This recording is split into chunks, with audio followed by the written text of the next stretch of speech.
Well, had sent over a slew of his chat logs with Maya. Leo scanned them briefly, and it was obvious his girlfriend's best friend was playing on a different level. With just a few lines of text, she had his buddy completely spellbound, even making him offer to buy her in-game skins. Combining that with her gameplay at the LAN center, which didn't match her supposed rank, Leo figured she was an e-girl who specialized in charming gamer nerds and boosting her account for free. From the chat history, though, it seemed that was all she did. The moment the conversation drifted toward money or meeting up in person, Maya would definitely find an excuse to sidestep it. Maybe that's her bottom line, Leo mused. He'd run into plenty of female players like that back in the day. Most not only tricked guys into boosting them, but also found every conceivable way to drain their wallets, conning them out of everything down to a Grubhub coupon. They were relentless. A girl like Maya, who only wanted the rank boost, was a first for him. A breath of fresh air in the scummy world of e-girls, in a way. After a short chat with Will, Leo quickly locked his phone. The sound of the shower had stopped. From the bed, he could see the hazy silhouette of Chloe through the frosted glass, toweling off and slipping into a robe. A moment later, the sliding door whispered open. Chloe emerged in a cloud of steam, walking gracefully toward the bed. Her exquisite face, still dotted with a few droplets of water, was flushed. Her gaze, a mix of playful annoyance and shyness, was fixed on him. She struck a mock-ferocious pose, a flimsy attempt to hide the nervous flutter in her heart. "I'm gonna go shower." Leo practically vaulted off the bed, slipping on his slides. As he passed her, he couldn't resist leaning in and planting a kiss on her rosy cheek. Chloe responded with a flurry of light punches against his chest before he darted into the bathroom for a haphazard rinse. Showering and drying his hair took him less than 10 minutes. Every second was precious, and on a night like this, he wasn't about to waste a single one. When he returned, Chloe was clutching the edge of the comforter, only her shy, clear eyes visible. She darted a nervous glance at him before quickly burrowing back into the warmth of the blankets. A warmth stirred in Leo's chest. He reached over and switched off the main lights, leaving only the dim, intimate glow of the bedside lamp. The bright, spacious hotel room was instantly transformed into a quiet, intimate sanctuary. He crept onto the bed, sliding under the covers and gently pulling Chloe's body, still fragrant with shower gel, into his arms. The moment his hand touched her, he felt a distinct tremor run through her. She was still nervous. "Babe, have you thought about what you want to do after graduation?" Leo asked, his voice low. He was experienced enough to know that in these situations, you had to put the woman at ease first. Small talk was the perfect tool. The anxiety in Chloe's eyes lessened slightly. "I haven't really decided. I used to think about going into fashion design, but it's so different from my major." Chloe was an economics major, a world away from art and design. It was a common story, students choosing a major they thought would lead to a successful career, pushing their real passions aside. Then, as graduation loomed, they realized the path they'd painstakingly followed wasn't any better than the one they dreamed of. "That's a great idea. If you want to do it, you should give it a shot," Leo said, gently stroking her warm skin. He was encouraging, his praise genuine. "You always dress so well. Even I can tell you have a real eye for fashion. What if you actually made a name for yourself? You could turn something you love into your job." "I actually thought about trying to transfer majors," Chloe admitted, his comfort drawing her out. "But I always felt like it would be a waste of the year I've already put in." "Who cares? If you want to do something, just do it," Leo soothed patiently. "You were born in '04, you're barely 20. You're too young to be carrying that kind of weight. If all else fails, you could always come make movies with me," he added, half joking. "You're so beautiful. I guarantee I could make you a bigger star than Scarlett Johansson." "I don't believe you," she said, but his rare praise made her happy. She snuggled closer, rubbing against his chest. "Scarlett Johansson is a huge star, and her body is amazing. Hey, my girlfriend body is nothing to scoff at," Leo declared, his hands starting to wander as he provided a vivid, hands-on demonstration. "Look at this waist. Look at these legs. Aren't they better than hers?" Hee, but she's stacked, Chloe giggled, the last of her tension melting away. "Your girlfriend isn't quite there." In the soft lamplight, wrapped in her boyfriend's strong arms, Chloe blinked her bright eyes and asked the one question that was truly on her mind, her voice a mix of curiosity and anticipation. "Now, do you like them big or small?" "One small. The perfect handful is best. 2 big, the kind that could suffocate a man. That's what I love. 3, just like you. They're my favorite because I get to experience the process of helping them grow myself." Just like you. They're my favorite, Leo said with a sly, suggestive smile. Because I really enjoy the process of helping them grow myself. You're so dirty. Chloe's face turned scarlet at his answer, but she couldn't hide her delight, wriggling happily in his arms. Leo's hand began to wander further. Babe, is this okay? Chloe froze for a second. Her eyes glistened, and her voice was a fragile mix of tears and pleading. Now, you have to be good to me. I'm giving you everything. Her heartbreakingly vulnerable look could have pierced a heart of stone. Even Leo felt a pang in his chest. The effect was devastating. I will, he promised, his voice sincere. No matter what happens, I'll be good to you for the rest of my life. It was a commitment he would never break. Hearing the normally laid-back Leo make such a serious promise filled Chloe with joy. A smile as radiant as a starry night bloomed on her beautiful face. Ding! Chloe Miller's affinity has increased by 5 points. Current affinity, 65. Please continue your efforts. Leo, I like you so much. And with that, the once shy elf princess wrapped her slender, pale arms around his neck and pressed her lips fiercely against his. In the early morning, dark clouds rolled in, followed by flashes of lightning and claps of thunder. A downpour began. The icy rain hammered against the glass, and the noise woke Leo.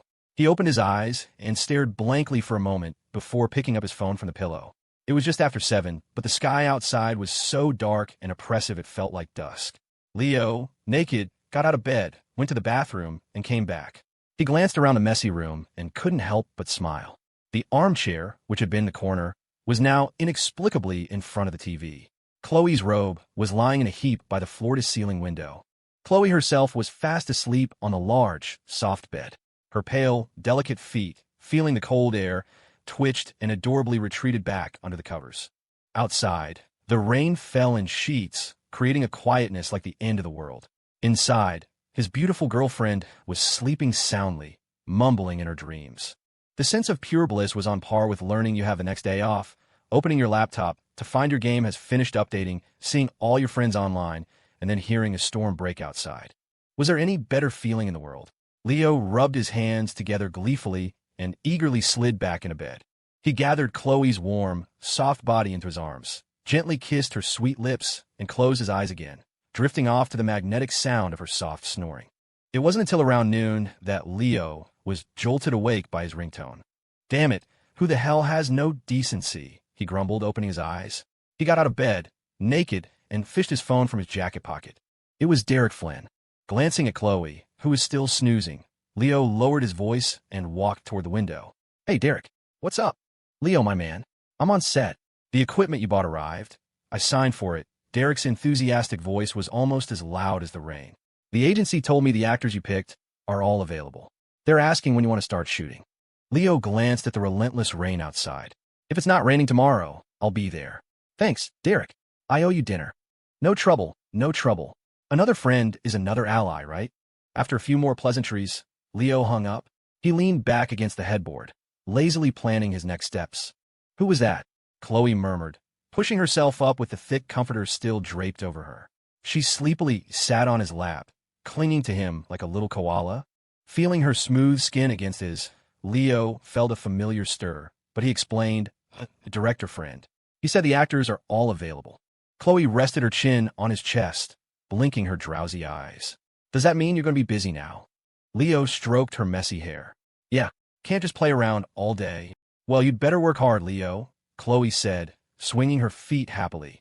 Her voice was full of encouragement. I hope you become a famous director someday.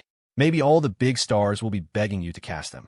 Chloe didn't know the specifics of what Leo did, only that he was making videos to earn money. But that's how a truly supportive girlfriend was. She wouldn't meddle in a field she didn't understand or try to tell you how to do your job. She'd just be there, like Chloe, cheering you on from the sidelines. Haha, here's hoping, Leo said with a weak smile. He had no desire to be a famous director. Being a behind-the-scenes writer who raked in the cash was more than enough for him. Chloe rested on his chest for a moment, then suddenly noticed a change in him. She pouted, her cheeks puffing out as she gave him a light slap. Hey, why are you always like this? You're so bad. What am I like? Leo propped himself up, a cocky grin on his face. He lifted her hips, settling her between his legs. You stop moving. The thrilling motion made Chloe blush crimson, and she slapped at his arms repeatedly. You're so bad. And your mom said you used to be so honest and well-behaved, so nice to girls, Chloe said, pinching his cheek. I think you were just the quiet, secretly perverted type. Definitely not some nerd. Leo didn't deny it, playfully rubbing his nose against hers. Yeah, so do you regret it? My elf princess. Chloe didn't answer, just gave him a cute eye roll that said it all. But just as Leo was about to reconnect, Chloe's phone rang, making them both jump. Chloe, supporting her aching lower back, sat up and reached for her phone on the nightstand. It was her dad, Don Miller. Leaning back into Leo's arms, she shot him a nervous gesture before anxiously answering the call. Hey, Dad. Chloe, where were you last night? It's pouring out here.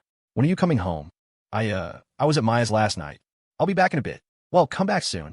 Your great uncle is coming over tonight. He said it's been a long time since he's seen you. Oh, okay. I know. Ugh. Leo, I can't hang out with you today, Chloe said, hanging up with a gloomy expression. A relative is coming over tonight, so I have to go back and say hi. All right, Leo sighed, disappointed. For the next few days, it looked like their time together would be limited to phone calls. Leo, what are you doing? Chloe grabbed his arm as he started to get up and dress. My relative isn't coming until tonight. Are you really going to send me home in this downpour? Leo's spirits lifted. Didn't you just tell your dad you were coming home in a bit? So, does that mean? Dummy, I'll just text Maya and have her make up an excuse for me. Besides, it's raining so hard. Chloe finished her mock complaint, then lifted her chin defiantly. And don't get any ideas. I just want to be lazy in bed a little longer. It's so nice for sleeping when it's raining. Seeing her transparently proud attempt to save face, Leo dove back under the covers and pulled her into his arms. Hey, be gentle. You're pulling my hair. The next morning, the downpour finally ceased, replaced by a winter sun that carried a distinct chill. The sky outside was cloudless and bright, the world quiet, beautiful, and full of energy. Leo was up early, brushing his teeth. Today he had to get to LA to start shooting the short-form series based on his novel. The equipment was ready, the actors were scheduled, and there was no rain to stop him. It was time to get serious about making some money. Only after he had established himself as financially independent in the eyes of his family and friends could he comfortably, and without any reservations, start showing off the things the system had rewarded him with. After getting ready, Leo grabbed his keys and phone and opened his door just in time to see Lily Reed across the hall, leaving to buy breakfast to bring back for him. Good morning, Lily said, locking her door and turning to him with a polite, happy greeting. Good morning? What is this? Are we just neighbors or are we dating? Get over here, Leo scoffed, casually waving his right hand as if summoning a pet cat. Lily understood immediately, her face lighting up as she practically skipped over to him, happily linking her arm through his. Her eyes were filled with his reflection. You don't have to give me breakfast today. We'll go out, and I'll drive you to campus afterward, Leo said, squeezing the fabric of her fleece-lined jacket. And it's getting cold. Make sure you dress warm like this when you go out. Okay, you too, she replied, deeply touched by the small gesture of concern. She subconsciously squeezed the thick edge of his jacket, a relieved smile on her face. Not far from their apartment complex was a small street where several food car vendors had set up for the morning rush. Leo wasn't picky. He found a spot to park, and they sat down at an empty table. After ordering some donuts and coffee, they started to chat. The personality difference between Leo and Lily was stark, obvious just from their conversation. Leo did all the talking, while Lily either nodded or murmured "Chum," all while diligently peeling a hard-boiled egg for him. If it weren't for the focused way she listened and the peeled egg she held up to his mouth, you might mistake her for some aloof ice queen. Even the way they sat was completely different. Leo slouched casually on the small stool, while Lily sat with her back perfectly straight, her hands resting primly on her knees as she watched him quietly. When Leo finished his egg, Lily would grab another and continue to peel it with intense concentration. When he caught her looking at him for too long, a faint blush would creep up her cheeks, and she'd quickly look away. For the holidays, are you staying in Portland or going back home to be with your grandmother? Leo asked tentatively, taking a sip of coffee. Christmas was only 2.5 months away, and Leo's situation was complicated. He needed to figure out where all the women in his life stood before the holidays arrived, so he could plan how to handle his social obligations. He definitely had to spend time with Isabel and Maddie. For a woman like Isabel, who longed for the warmth of a family, a major holiday like Christmas was far more important than Valentine's Day. He had forgotten to ask Chloe yesterday in their rush, but he'd find time to ask her again. Eleanor's family was wealthy and powerful. She probably wouldn't need him around. That just left the sweet, simple girl in front of him. Lily answered honestly, "My great-aunt invited me back, and my grandma called a while ago saying she missed me." "Your great-aunt? Is she good to your grandma and your sister?" Leo asked, watching her micro-expressions for clues about her family situation. "Yes, she is," Lily nodded. "She helped pay for a lot of my tuition, and she helped my grandma and sister apply for all their financial aid." "Oh, that's good," Leo said, slightly relieved.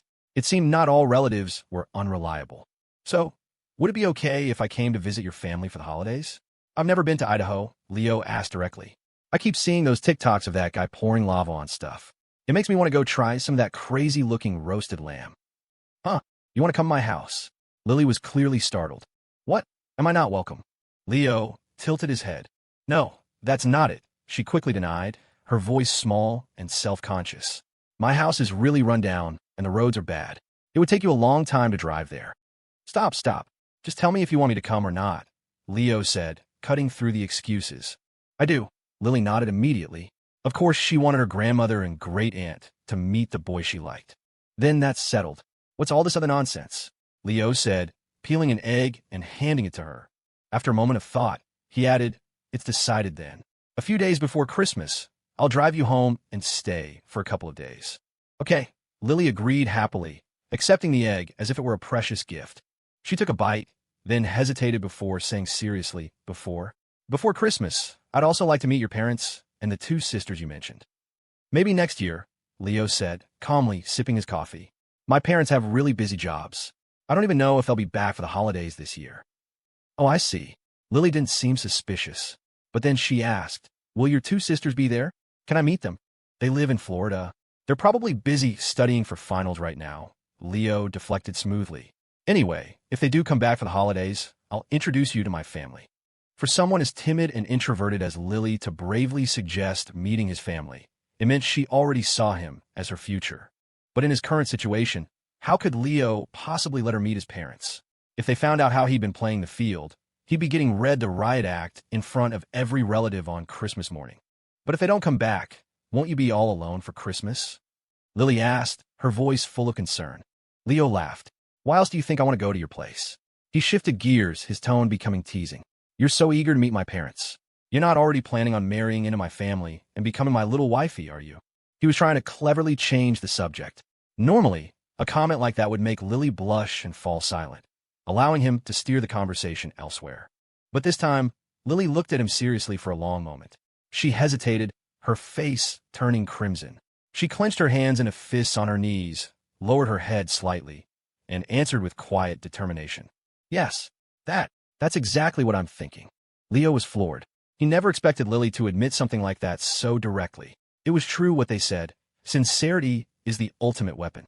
Faced with such an earnest and pure-hearted girl, even Leo, who considered himself a hardened cynic, found the usual glib lines stuck in his throat. The atmosphere at the small table grew heavy. Lily seemed to sense it, and she asked in a small, anxious voice, Is that okay with you?" "Of course it's okay. After everything, why wouldn't it be?" Leo took a large gulp of coffee and broke into a broad smile. "My parents would probably love you. If they come home for the holidays this year, I'll take you to meet them." "Okay." Lily's anxiety vanished, replaced by a radiant, hopeful smile. In her mind, her future with Leo was already set in stone. She had no idea that his sentence was about to be followed by a very big but Leo's but arrived. "We're still young. You're only a freshman. You've still got years of school ahead of you. You'll have things to do after you graduate, and I have my videos to shoot. I'm probably going to get even busier." He softened his tone. "Once things have settled down for both of us, we can seriously think about the future, okay?" "Okay, that's fine," Lily agreed without hesitation. "I can wait for you.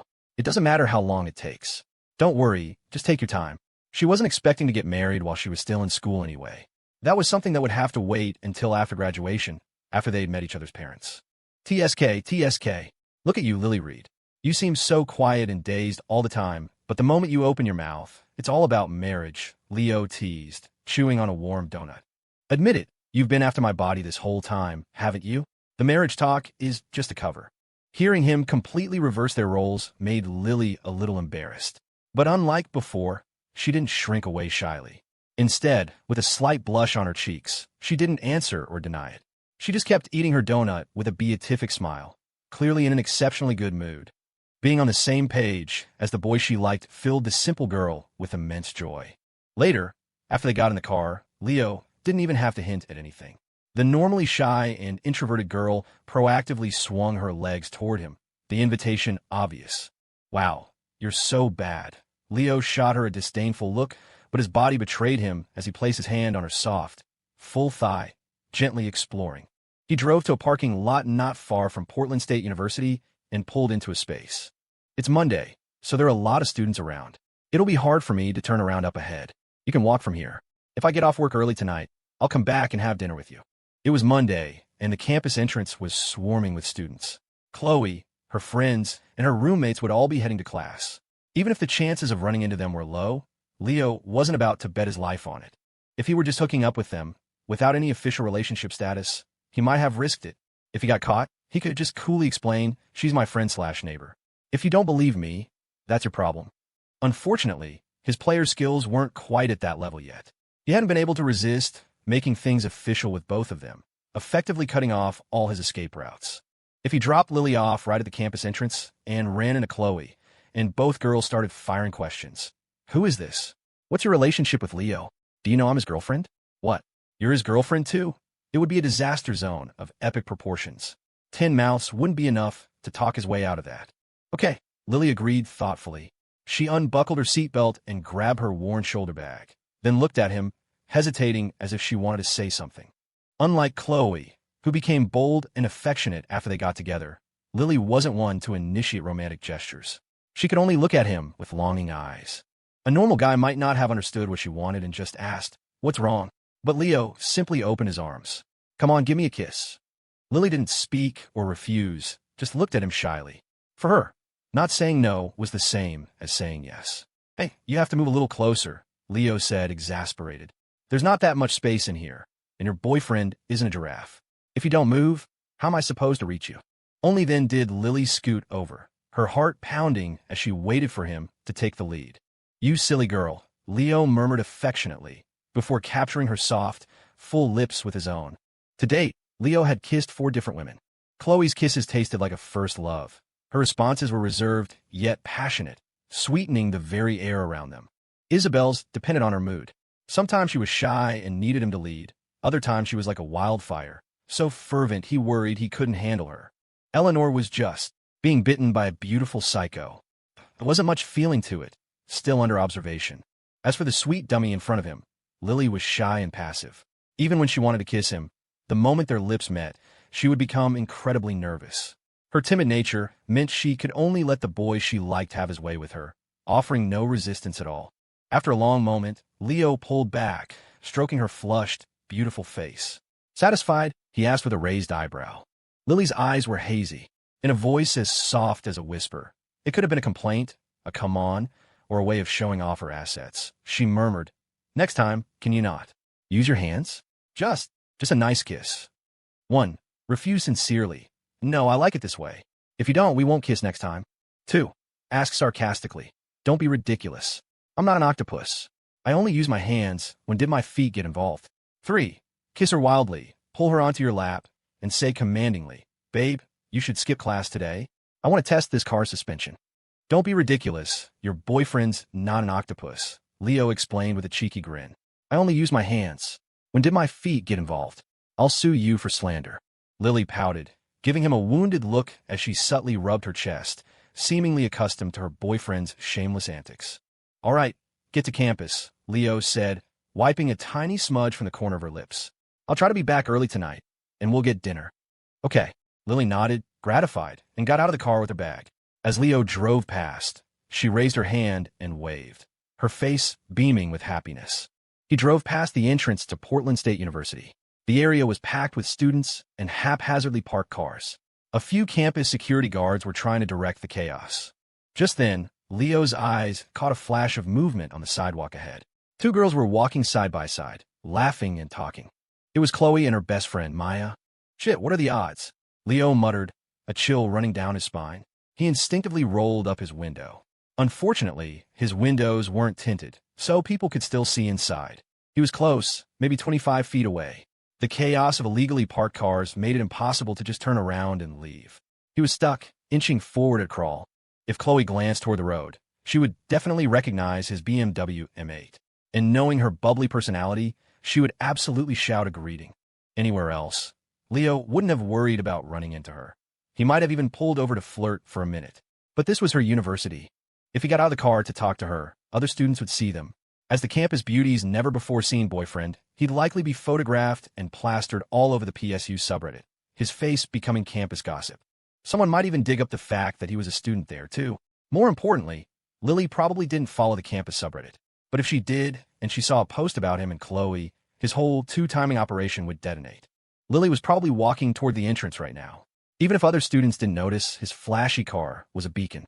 If Lily saw it, her attention would be drawn to it, and that would also lead to a dead end. There was no way he could get out of this car. Just then, Chloe's gaze flickered in his direction. She squinted for a moment, and then a brilliant, surprised smile spread across her face. She raised a slender arm and yelled, "Leo, I'm over here." In the driver's seat, Leo flinched as he faintly heard her voice. His mind raced. Using his peripheral vision, he saw Chloe jogging toward the street, apparently determined to talk to him. Leo quickly grabbed his phone, mashed the horn to create a distracting noise, and put on a serious expression as if he were on an urgent call. The drivers of the cars parked crookedly ahead were initially annoyed by the blaring horn. But when they saw in their rearview mirrors that it was a distinctive BMW, they instinctively made way. They knew they were in the wrong for blocking the lane and didn't have the nerve to argue with someone rich. Without a moment's hesitation, Leo slammed his foot on the gas, rocketing past a bewildered Chloe on the sidewalk. Did he not even hear me yelling? Chloe stood there, stunned, before angrily pulling out her phone to type a furious message. "Elf Princess, you just drove past the university entrance. Didn't you hear me calling you? He obviously had somewhere urgent to be. Can't you see that?" Maya teased with a smile. "Besides, you tortured the poor guy all day yesterday. He has to work today. Are you still not going to let him go?" "I did not. Stop talking nonsense." Chloe's face flushed red, and she playfully tried to pinch her friend's cheek, chasing her all the way to the campus gate. As they reached the entrance, still laughing, Maya's eyes suddenly lit up. She tugged on Chloe's arm. "Chloe, look at that girl. Her body is incredible." "Whoa, you're right," Chloe said, swallowing hard as if facing a formidable rival. "That's insane, right? She must be a D-cup." Lily overheard their conversation. Her face turned red, and she instinctively crossed her arms over her chest, quickening her pace into the campus. "That's terrifying. How is that even possible?" Chloe looked down at her own modest figure and sighed, feeling a little dejected. Maya saw right through her. "Chloe," she said slyly, "back in high school, you always said size didn't matter. Why the long face now?" "It doesn't matter. Anyone who thinks bigger is better has something wrong with them," Chloe retorted proudly, puffing out her chest. "Besides, Leo said he doesn't like big ones. He likes mine, just the way they are." "Chloe, you can lie to me, but don't lie to yourself. What guy doesn't like big ones?" Maya said, clearly unconvinced. She lowered her voice conspiratorially. "But you don't have to worry too much. Just get Leo to help you out. You know what they say online, right? A boyfriend is more effective than a month of eating papaya and drinking milk." "Huh, does that really work?" The two were best friends who talked about everything, so there was no embarrassment. Chloe asked with genuine curiosity. "Leo said something like that yesterday, too. I thought he was joking. It actually works." "You'll have to try it and see. I don't have a boyfriend, so how would I know?" Maya grinned. "Or, I could go find Leo and try it out, then report back on the results." "Maya, damn it, I am never, ever giving her a ride again." Leo breathed a sigh of relief, his heart still pounding from the near disaster. He made a mental note. From now on, under no circumstances would he personally drive Lily to school. His phone buzzed. It was Chloe. "You just drove past the university entrance. Didn't you hear me calling you?" Pouting piggy emoji. Leo thought for a moment and decided not to reply immediately. He'd wait until lunchtime to explain. The longer he waited, the more it would seem like he really had been in a huge rush. In that state, it was plausible he wasn't paying attention to his surroundings and hadn't heard her. If he replied at noon or in the evening, it would seem like he was squeezing in time to explain, which would paradoxically make Chloe feel like he cared about her a lot. Leo drove to the studio lot in L.A., pulling up to the location he had rented, a nondescript open area and a few older, retro-style buildings. He was just shooting a low-budget short-form series based on his novel, not some blockbuster with a multi-million-dollar budget like Arthur Shaw. He didn't need a huge space. A dressing room, a prop room, a break room for the actors, all the basics were there, combined with his divine talent. Master director, it was more than enough to bring his popular novel to life. Director Shepard, good morning, a young woman in a period costume called out, walking over with a friendly smile. This was Tanya Young, the lead actress Leo had signed from the agency. She was also a moderately famous beauty influencer on TikTok. For every role, lead, or supporting, Leo had used his system to check out the candidates at the agency. As long as they looked the part, the price was right, their figure was good, their acting skills were adequate, and they didn't have any major skeletons in their closet, he signed them on the spot. Take Tanya, for example. The system noted that 30% of her assets were synthetic, but as long as it didn't affect her appearance and gave the impression she could knock someone over with them, Leo didn't care. After a brief chat with Tanya, Leo moved on, making the rounds with the rest of the crew, getting to know everyone, and discussing the work ahead. Director Shepard, I'm Evan Cole, playing the male lead, Ethan. I'd already read your novel. I couldn't believe I got to play the main character. I was so excited last night, I couldn't sleep. Director, for the costumes, I suggest we go with a style inspired by the Tang Dynasty. It fits the protagonist's background and the world of your novel better. Director, I'm a special effects artist. We met the other day. Director, I'm the cinematographer. I noticed the lead and supporting actresses have great figures. I suggest we get plenty of shots of what the audience likes to see. The standards for short-form content aren't as strict as for films. I do it all the time for other directors. Leo's reply, good insight. Tonight, edit the key shots and send them to me for review first. Before Leo had even arrived, the crew had already done their research on the author-turned-director. Derek Flynn, whose project Next Door was raking in cash, had quietly let it slip that this young director seemed to have deep connections with Arthur Shaw. Naturally, none of them dared to pull rank on a newcomer. Plus, Leo's social skills were already polished to a fine sheen. Within an hour, all 20 crew members were treating the young director with a friendly and respectful demeanor. By 9 o'clock, everyone was in position, and the actors had all arrived on time. Leo gathered them for a quick meeting to outline his expectations. After a brief discussion, he decisively set them in motion. All right, actors to your places, Leo said, holding a script and sitting in front of the monitor showing the camera's perspective. He gave the order. Episode 1, Scene 1, Take 1. Action. As filming progressed, Leo's expression grew increasingly stern. The actors' clumsy performances weren't delivering even half of the potential he'd seen with his system. The reason was simple. It was a low-budget series, and he was an unknown director. The actors weren't taking it seriously. They lacked the focus and intensity they'd bring to a real movie. But Leo had no intention of letting them half-ass it on his dime. He picked up the walkie-talkie and started giving directions, his tone growing sharper, peppering his feedback with curses that made the actors blush with shame. Supporting actress, can you please focus? You're being stabbed by the villain, not fainting from anemia. Hey, you the extra. You have one line, and you flubbed it twice. Can you not even memorize a single sentence? Ethan, what the hell are you doing? That's the legendary god-slaying sword from the mystic realm, not a stick for whacking weeds. Can you put some passion into your expression? Tanya, where are your tits? The audience needs to see them. I told you to fall on your side. Who are you hiding them for? Lying flat on the ground. God damn it. Do I have to scream at you people to get you to act? Reset the shot. Everyone on set, actors and crew alike, was stunned by Leo's explosive temper. They couldn't believe the friendly, easygoing director from an hour ago could be so ruthless, showing them absolutely no mercy. And so, the actors who had planned to coast through the shoot began to take this low-budget series seriously. Those waiting for their scenes nervously rehearsed their lines and practiced their movements, terrified of drawing Leo's wrath. They had no choice. The director was king, they'd been paid, and they'd signed contracts. If anyone dared to talk back, they'd be facing a penalty of 3 times their fee. Of course, it wasn't just his harsh criticism that won them over. It was the fact that Leo genuinely knew what he was doing. Everyone there was an industry professional. They could tell in an instant whether a director was competent or just faking it. Leo's directing skills were exceptional, and everyone could feel it. His level of expertise was not that of a rookie, but of a seasoned, tyrannical veteran of the film set. Under Leo's relentless coaching and cursing, the actors' performances improved visibly, and the cinematographer's work became much sharper. Leo would frequently step onto the set himself, giving hands-on instruction, showing them how to deliver lines with real emotion. The scenes they had scheduled to finish by 10 p.m. were wrapped before 8. As they began to pack up, still shaken, a few of the more sensitive actresses looked like they were on the verge of tears, their faces pinched and their eyes red. People on the next lot over were saying you're a real beast when you direct. I thought they were joking. Derek Flynn, who had wandered over, handed Leo a cigarette with a wry smile. "Look at what you did to those girls." "Just trying to make a good show," Leo said, taking the cigarette and tucking it behind his ear. He then clapped his hands loudly, getting the crew's attention. "Everyone, hold up a second. Today was our first day of shooting. I've booked a few tables at the J Pavilion to reward everyone for their hard work today." The J Pavilion? The crew exchanged glances, their expressions visibly brightening. That was a high-end place where dinner could easily run $100 a person. In the next moment, Leo was back to his shameless, cheerful self, chatting with the crew, even throwing an arm around a few of the male actors.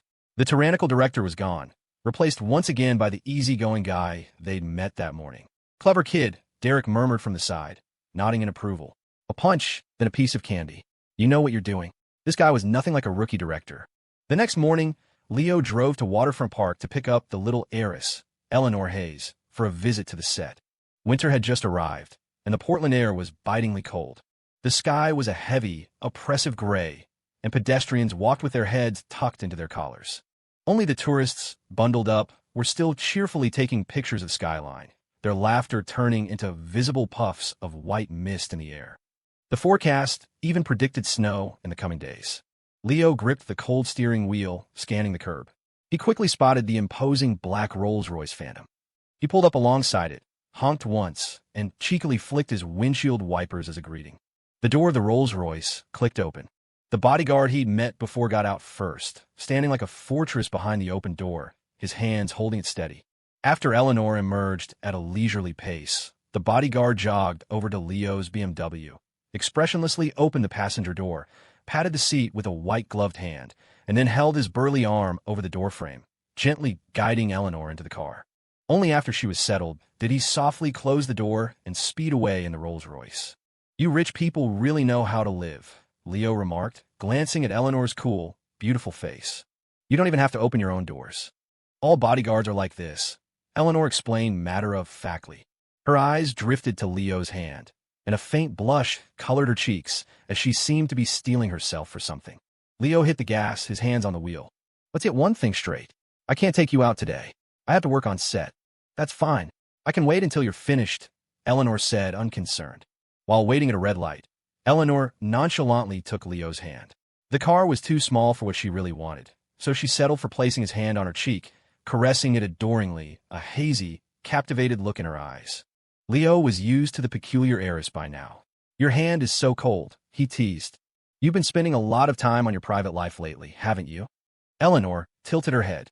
"Private life? What do you mean?" Leo just smiled, not bothering to explain. "Can't you just be normal for once?" he said as she instinctively parted her lips. He snatched his hand back, his heart pounding.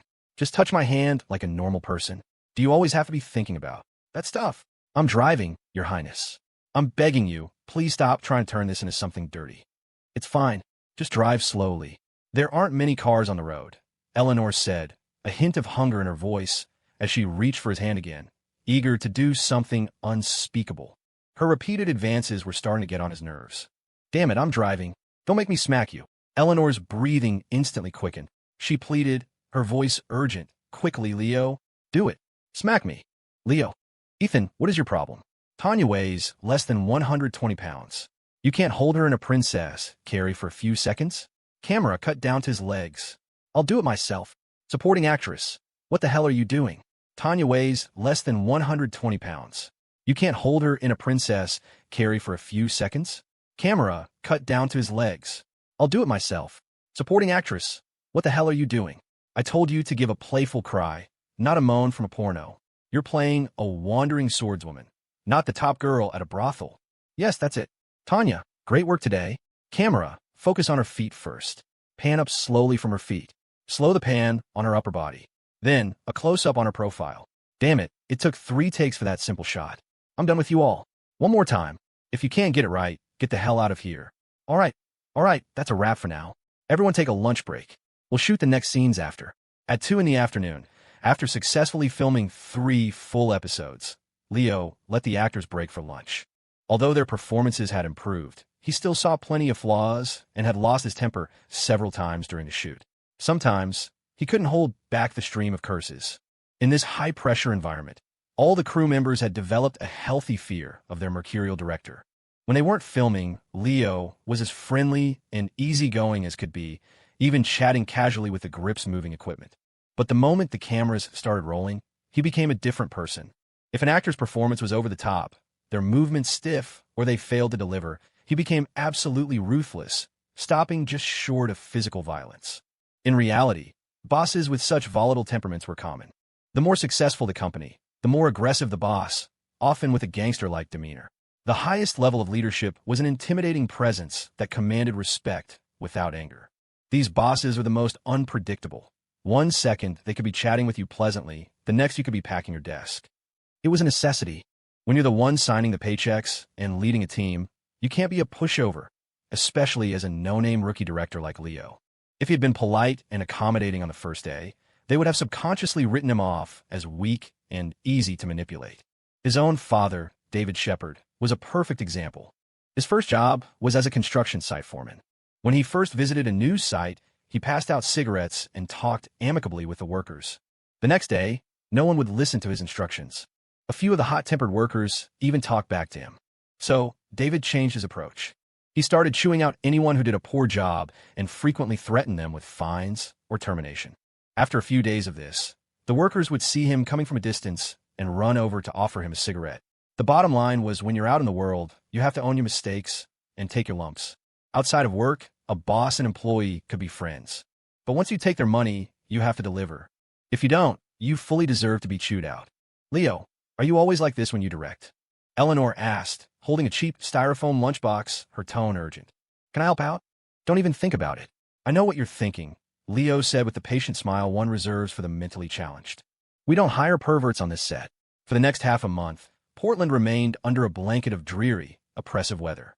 The cold air tightened its grip on the bustling city, growing more severe each day, hinting at the imminent arrival of snow.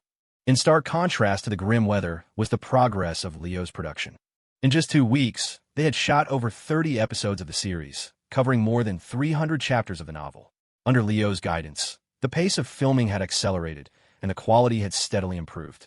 The actors' skills had grown by leaps and bounds. Any given episode, from its plot to its performances, looked less like a low-budget short and more like a condensed, high-quality martial arts film. All that was left was for the post-production team to add the special effects. Then, with an ad buy on TikTok, Leo could finally reap the rewards of his hard work. Director Shepard, post-production, says they can have all the effects done by tomorrow at the earliest. Lindsay Carter, his operations officer, reported as they wrapped for the evening. She was there to discuss the launch strategy. I just think releasing 5 episodes for free to attract viewers might be a bit of a loss. Our cost per episode is over $1,000. Lindsay was 22, tall, and wore black frame glasses. She was a recent college graduate who had majored in digital media. The day after Leo posted the job opening, she had shown up to apply. After a quick scan with the system, Leo saw that while she lacked experience, her skills were a perfect match, and she was meticulous and diligent. That was exactly what he needed, so he hired her. Jobs for college grads were scarce, and Lindsay cherished this one, handling every task Leo gave her with impeccable organization. Leo was typing on his phone. He looked up and asked, Lindsay, have you ever paid to read a web novel? I'm a little embarrassed to admit it, director, but I usually read pirated versions online, she said with a self-deprecating smile, adjusting her glasses. I only pay for the later chapters if I find a novel I really, really love. And when you pay, Leo continued, isn't it usually because the chapter right before the paywall ends on a massive cliffhanger? Yes, exactly. I was reading this billionaire romance a while back, and the heroine's son was just about to meet his father for the first time, and then bam, the next chapter was paid. I couldn't help myself. I spent over $10 to buy the rest of the book. That's my point. Novels and short-form series are the same, Leo explained methodically. The first 5 episodes of our show lead up to a small climax. The 6th episode is where the big payoff happens, the part that hooks the viewer and makes them desperate for more. Plus, each episode only costs a couple of bucks. As long as the acting and story are good, fans of novels and TV shows will be just like you. They won't be able to resist buying the 6th episode, then the 7th, then the 8th, until they're all caught up. Oh, I see. That makes sense, director, Lindsay said, her eyes lighting up with understanding. I'll get in touch with TikTok tonight and have them start running the first 5 episodes to build some traffic. Good. Get to it. And don't forget to promote on my author account, Leo added. The fans there have already paid to read the story. They're the real whales who are willing to spend money. Right, I will. I'll get to work then. Lindsay cast a subtle glance at the chair next to Leo, where Eleanor was sound asleep, before quietly tiptoeing out of the office. After she left, Leo turned to look at the sleeping Eleanor. He had to admit, when she wasn't talking, she was stunningly beautiful. Even her sleeping face was a pleasure to look at. The weather was cold, so she was wearing a black fleece-lined coat over a white blouse and blue jeans. Her head was burrowed into the coat's collar. Leo gently pulled the fabric back, revealing her exquisite face. He reached out and shook her awake, without a hint of gentleness. "Wake up, Your Highness. Time to take you home." Eleanor's eyes fluttered open. She yawned, looking at him sleepily. "Are you done with work?" "Yeah, all done," Leo said absently, tidying up his desk. "Is it really fun to hang around here with me, every day? You might as well sleep at home. You just end up sleeping here anyway." Leo had been swamped lately, practically living at the studio. He had barely had time to talk to any of his girlfriends, let alone drive to Waterfront Park to pick up Eleanor. Her bodyguard had been dropping her off every day. A lazy, satisfied smile appeared on Eleanor's cool face. "I sleep better when I'm near you. I can't sleep at home." Leo looked at the heiress. Her deep-seated dependency was written all over her face. Thinking of all the help she had given him, he said, "There's not much to do around here. Come on, I'll take you to that night market we went to before. Let you stretch your legs." He squeezed her slender arm and shook his head in disapproval. "All you do is sleep, or, your body is probably paying the price." "Okay," Eleanor agreed without hesitation, her bright eyes filled with anticipation. She quickly started helping him clear the desk. Once everything was packed up, Leo said goodbye to the remaining crew members and drove Eleanor to the food truck pod. After wandering through the night market, it was already past 9. They walked side by side down the windswept street back to the underground parking garage. "Are you cold?" Leo instinctively tugged her collar closed. "Want my jacket? You can bring it back tomorrow." Eleanor looked up at him, stunned for a moment. Then she asked bluntly, "Leo, are you hitting on me?" Leo was intrigued. "Oh, so you know what that means? Where'd you learn that?" Eleanor thought for a moment. "From a beauty vlogger. She said if a guy doesn't do things like this for you, it means he doesn't love you. You should watch less of that garbage." "It's useless," Leo scoffed, getting into the driver's seat and buckling up. "Those people start out teaching girls how to do makeup, and now they're teaching them how to exploit men. Watching their videos will mess with your head." "Okay, I will," Eleanor agreed, then pressed on. "So, were you hitting on me just now?"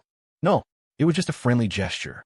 "Don't overthink it," Leo replied coolly, pulling out his phone to set up the navigation. Seeing his dismissive attitude, Eleanor stared at him for a moment, then said seriously, "If you admit it, I'll let you touch my leg." "Okay, babe, I'm hitting on you." "Babe, these jeans are really good quality. They're so warm. Come a little closer." "Yeah, just like that." "Leo, my 24th birthday is coming up," Eleanor said, slowly pulling her pant leg back down over her snow-white skin. "I want you to come to my house and celebrate with me." Leo didn't answer right away. "When's your birthday?" "January 17th. Next Sunday," she said, her expression full of hope. "You'll come, right?" "1, Sunday's no good. You know my situation. I have to spend time with my other girlfriends." 2, sure. What do you want for your birthday? I'll need to get it ahead of time. 3, of course. And after your party, get all that stuff you bought ready. I'll give you a private celebration later that night. Sunday? No can do, Leo said, rejecting her before even looking at the system's options. "You know my situation. I have other girls I need to be with." "I see," Eleanor replied tonelessly. She turned to look out the window at the dark night, her beautiful profile turning ice cold, just as it had been the day they first met. "Hey, I'll do my best, all right." Leo's heart softened. He reached out and patted her shoulder, giving her an answer that left him an out. "If I have free time that day, I'll make sure to spend it with you. How about that?" Eleanor turned back, her eyes fixed on him. She took his hand and, without warning, pressed it against her chest. "This is your reward." "Thank you, boss," Leo said, his heart skipping a beat as he felt the softness against his palm. He reluctantly pulled his hand back and subconsciously rubbed his own knee. "So, what do you want for a birthday present?" Let me stop you right there. I'm not for sale." "Then I don't know," Eleanor said after a pause, a small smile playing on her lips. "But I'll like whatever you get me. We'll see then." Around 10 o'clock, Leo returned to his long-neglected apartment at the Evergreen Terrace. As soon as he walked in, he got a text from Lindsay. The first 5 episodes of the series were live, and the ad campaign had started. He immediately opened TikTok and searched for his production's official account. Sure enough, there were 5 20-minute-long videos.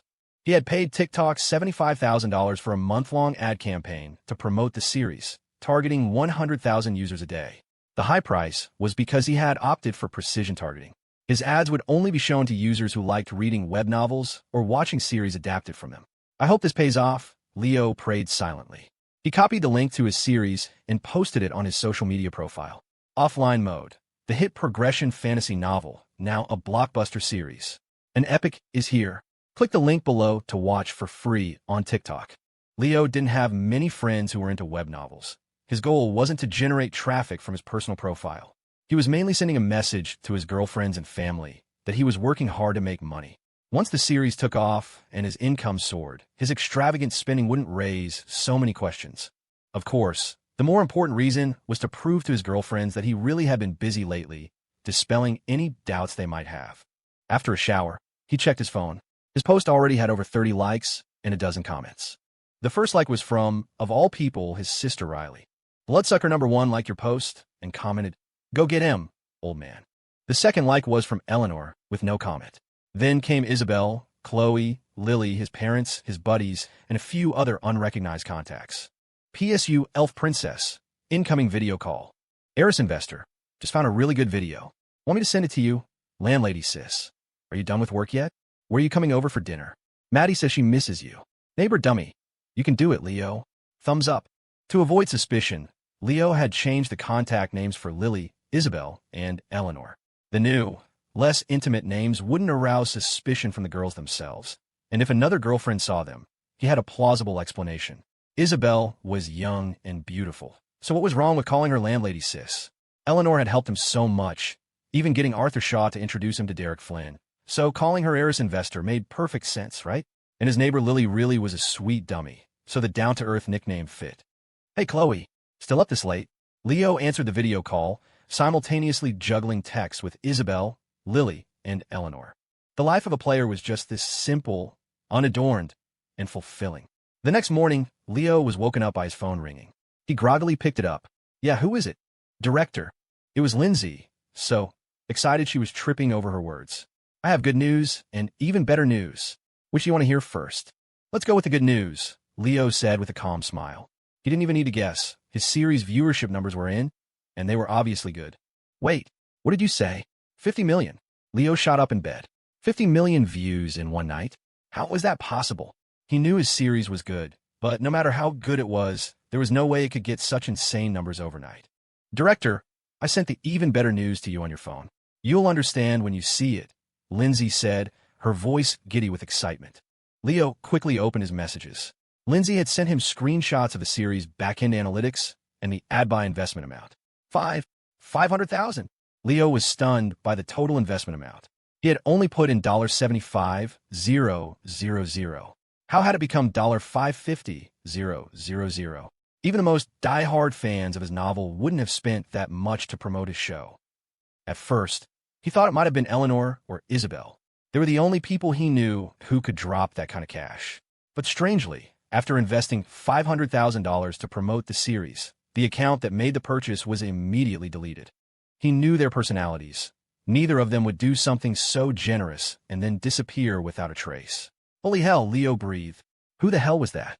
Who cares? As long as it's not a minor who's going to ask for a refund, Leo said, overjoyed by the windfall. He opened the comment section on his official account. "I have simple tastes, and I love this. This adaptation is awesome. The plot and acting are great. Damn it. Why is there no next episode?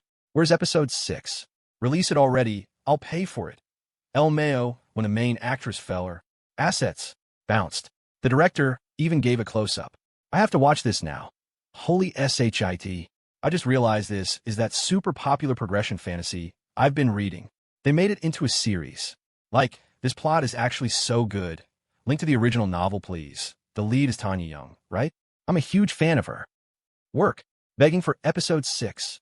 The 5 videos only had tens of thousands of likes, but the comments numbered in the tens of thousands. It was promotional content, so it was normal for viewers not to like the videos. They were there for the content itself.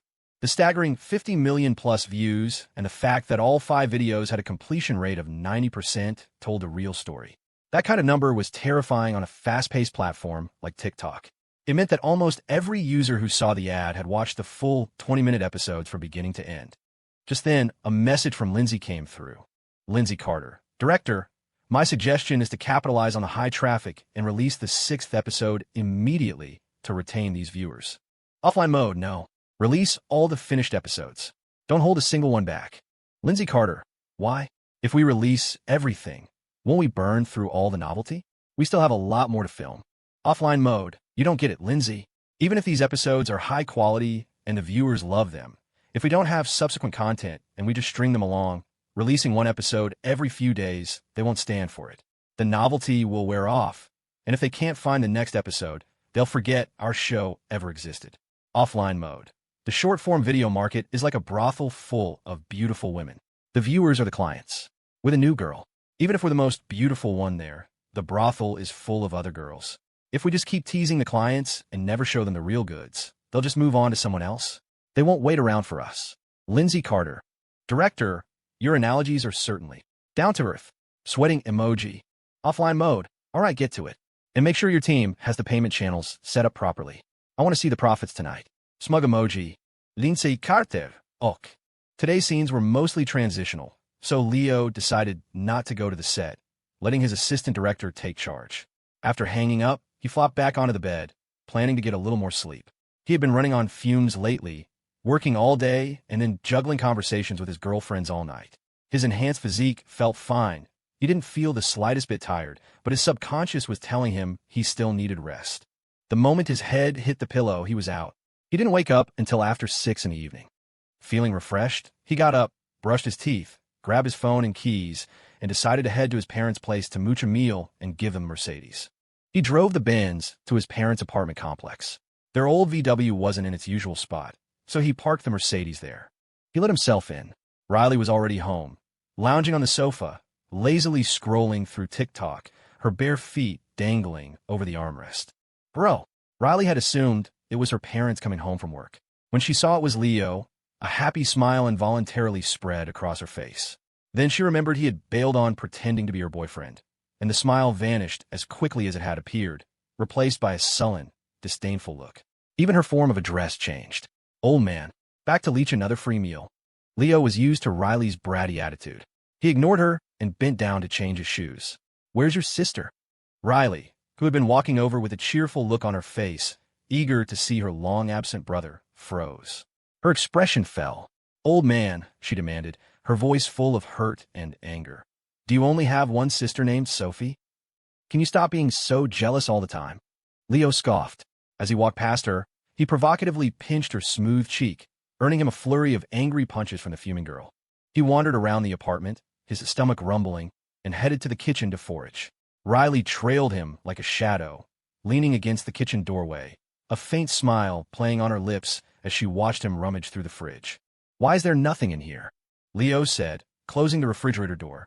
You guys have decent jobs. You'd think there'd be some food in the house. And Mom told me to go buy groceries tonight.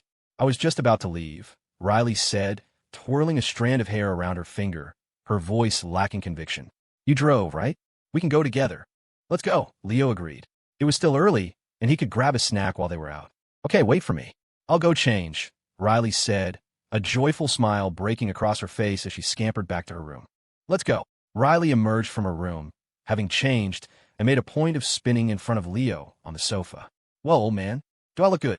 Leo glanced up, and his brow furrowed immediately. Riley was wearing a warm, gray fleece-lined jacket over a pure white blouse with a black bow at the collar.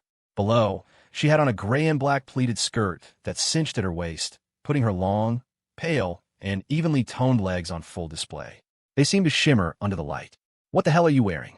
Go change, Leo said, his frown deepening with distaste. It's freezing outside.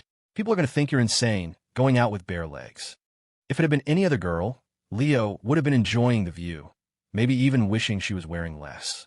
But this was his sister living under his roof. There was no way he was letting her go out like that. They're not bare, Riley insisted, tugging at the material on her legs to prove her point. They're fleece-lined leggings. They're warm.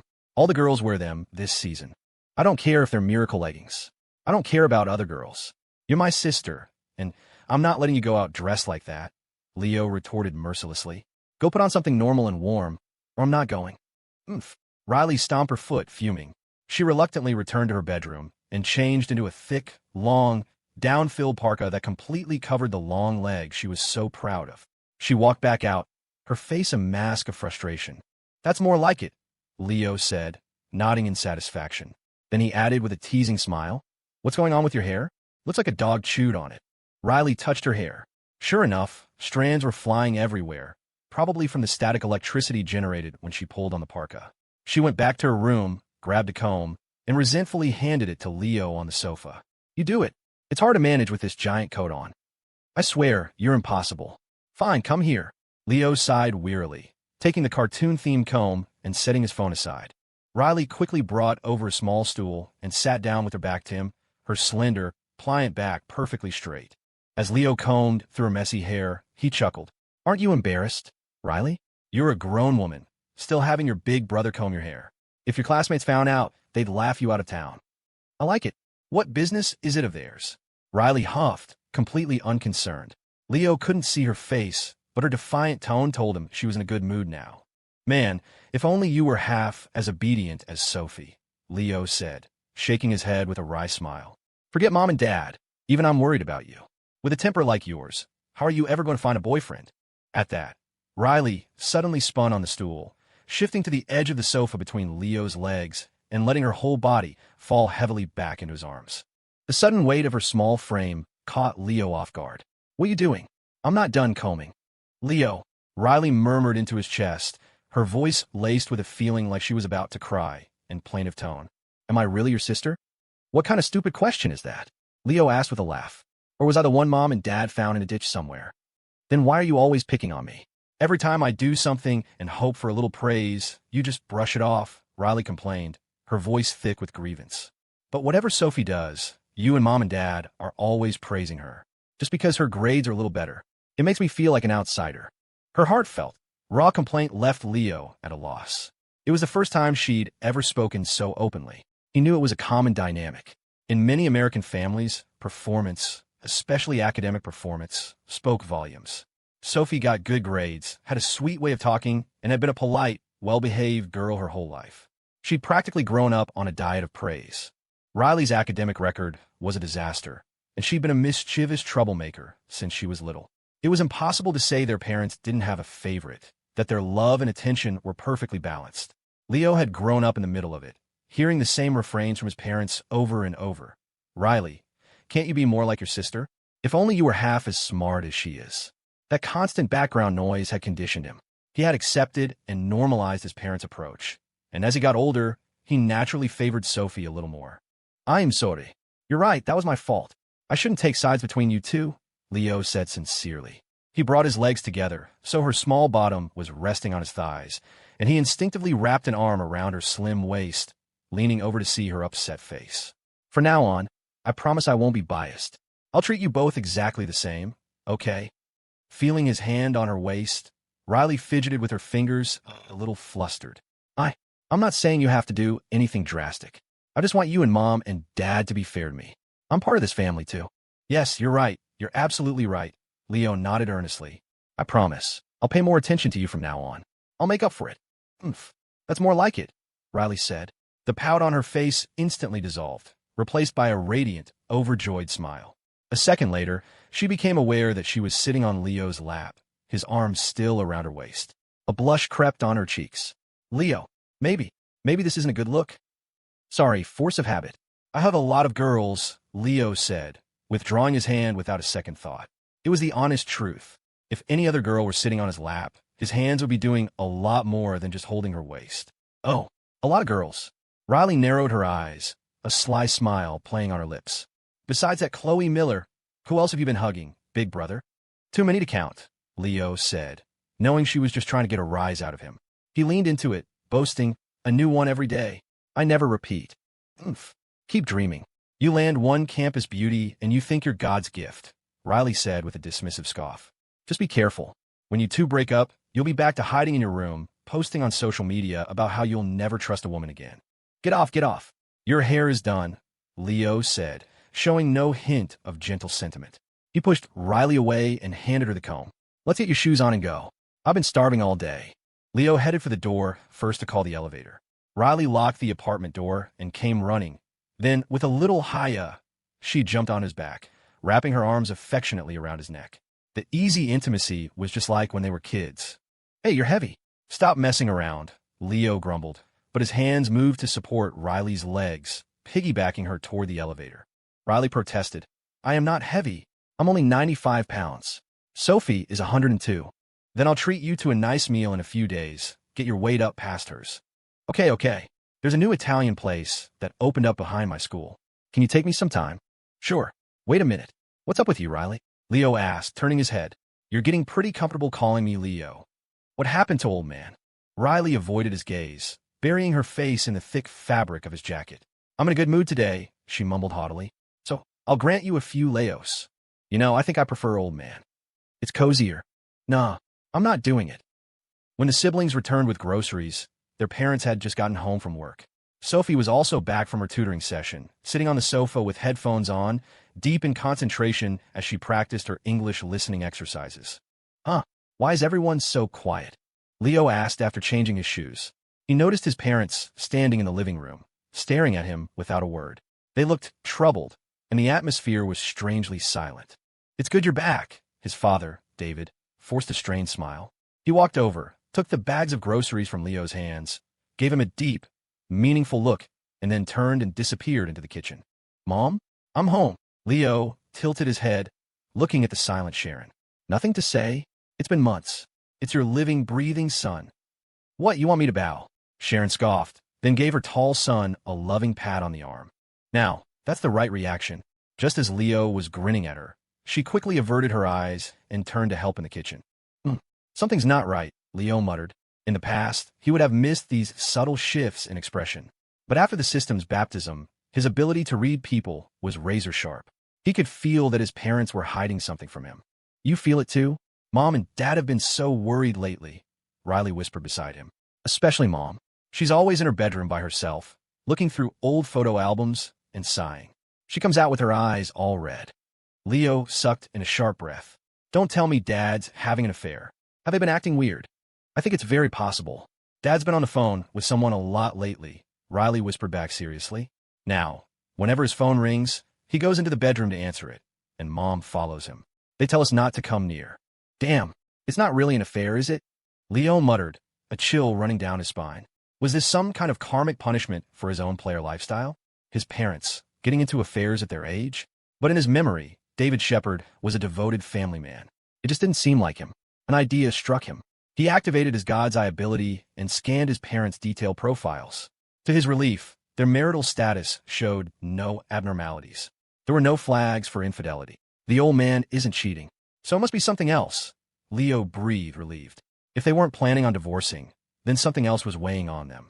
In a family of 5, any number of complicated issues could arise. Life was never smooth sailing. His parents both had stable jobs, and the family wasn't short on money. If it was a money problem, Sharon would have been the first to ask him for help. Since it wasn't about money, and they weren't willing to talk, there was nothing Leo could do but let them work it out themselves. "Hey, Leo, what did you get back?" Sophie exclaimed, taking off her headphones and beaming as she saw him bringing a dish to the table.